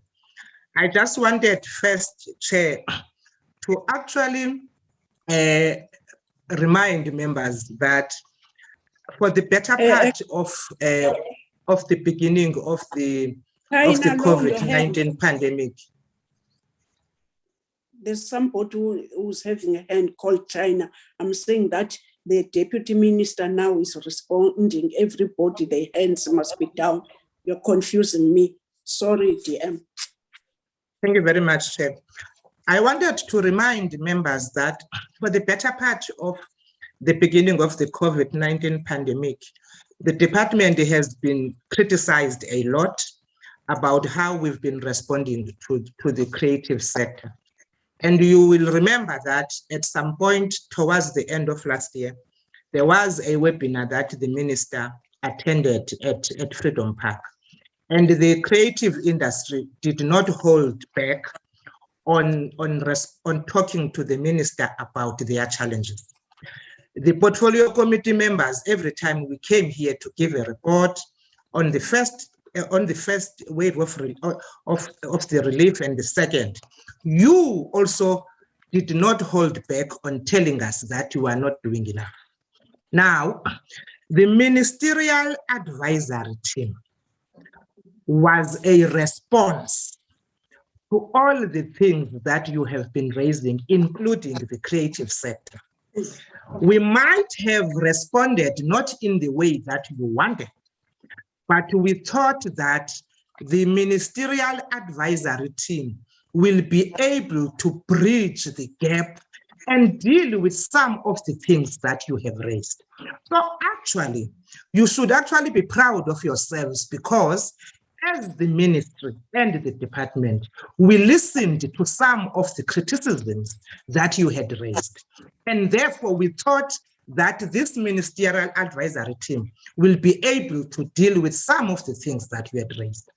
Even if you look at the work streams that were created, they are the work streams that respond directly to the things that you had raised about the artist, the plight of the artist. So they were dealing with how we are going to make sure that we are able to take overall care of the creative. So I thought it's important that we understand that. And whilst we have criticism on this Ministerial Advisory Team, let's also take credit of the fact that you spoke and we listened. And when we listened, we then acted. So for me, I thought it's important, and I really want to appreciate what Honorable Member Dennis raised about the disconnect that was seen by the members and everybody else, that there was a disconnect between the artists, the department, and this advisory team was meant to bridge that gap. Now, this team is only 6 months old. In your criticism, which is a very good criticism at the end of the day, because we are taking some of the things to improve on it. But when you criticize, don't try and not throw the bathwater with the baby, because this baby is only 6 months old. And we will be able to come back and respond to all the things that we have raised. But you must also be able to say, when we come back and say, is this Met doing what you think it should be doing? And if not, you then say to us, we think you went the wrong way in putting together this advisory team. But for now, let's just give them some time, because so far they are doing very well in terms of dealing with the direct issues that the artists have raised directly with us. They've raised issues of their houses being repossessed. They've raised issues of them not being able to pay for their houses. They've raised issues that their cars are being repossessed. These members of the advisory team were put together looking at their skills and to actually deal directly with those issues that the artists have raised.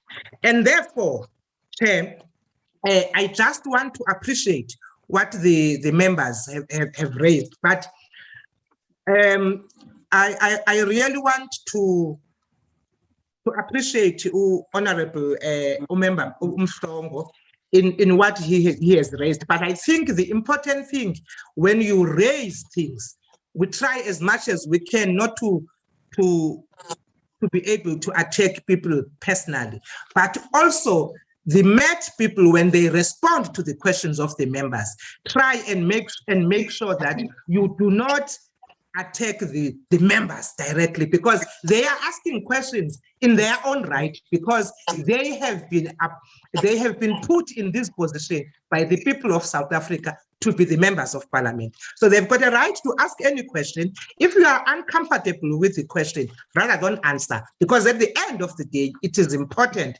that when we come to parliament, to come to this portfolio committee, we show respect to the members of parliament and make sure that whatever they say to us, we take it to heart and we are able to respond it in that manner. I just wanted to raise those things, Chair. Thank you so much.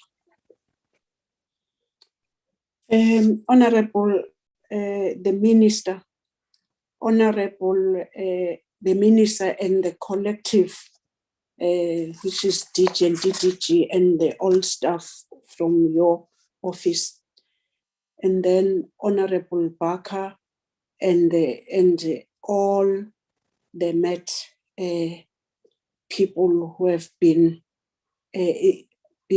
doing this work. As a chairperson on behalf of the committee, let me take this opportunity to say that we are keen, we are going to support, we are going to wait patiently. When I was saying maybe a month, it is not cut stone, but I was seeing that what we raised after our oversight, you have prioritized those things. And now as you are speaking, we did hear from your responses that you can have short-term, medium term, short-term, medium term, and long-term. We are wishing you that even if we're not calling you any update information, if you are ready, you can even email to our administrators. We do allow that, because what we are doing, this work which we are doing, it's sometimes we can take a longer period. We know from when we having a bill, the processes, but this one also, the interaction, we do appreciate. And as my questions related to what we have discovered and in what now you are trying to do interventions, by those words, every now and then we will call you, and we decided that you must come and tell how do you want to close gaps which we have raised. With those words, it's a pity that one member took personal, Mr. Dlamini. Next time, as UDM said, let's try not to avoid those things, but also we always saying that as members of parliament, we must respect everyone who's coming here, but not to ask questions. We can ask questions. With those words, I'm pleading to you, honorable members, that the minutes must be in our second meeting once we have adopted the agenda. You see now it's 1 o'clock and we also have a plenary. Thank you to every member and everyone who is part of this important discussion. COVID made us to be like this. Sometimes we do have tensions which are unnecessary, but because all of us, we are belonging to those communities, let's welcome any input and any work that each of us are doing. DM, these are my closing remarks. Convener, these are my closing remarks, and I'm saying the meeting is adjourned. Thank you so much. Siyabonga lebonge igama lamakhosikazi. Thank you. Thank you very much. Malibonge, Chair. Thank you very much, members. Thank you, Chairperson. Thank you, Chairperson. Thank you to Thank you, everyone. Honorable And all the Chair. honorable Thank you. members. Okay.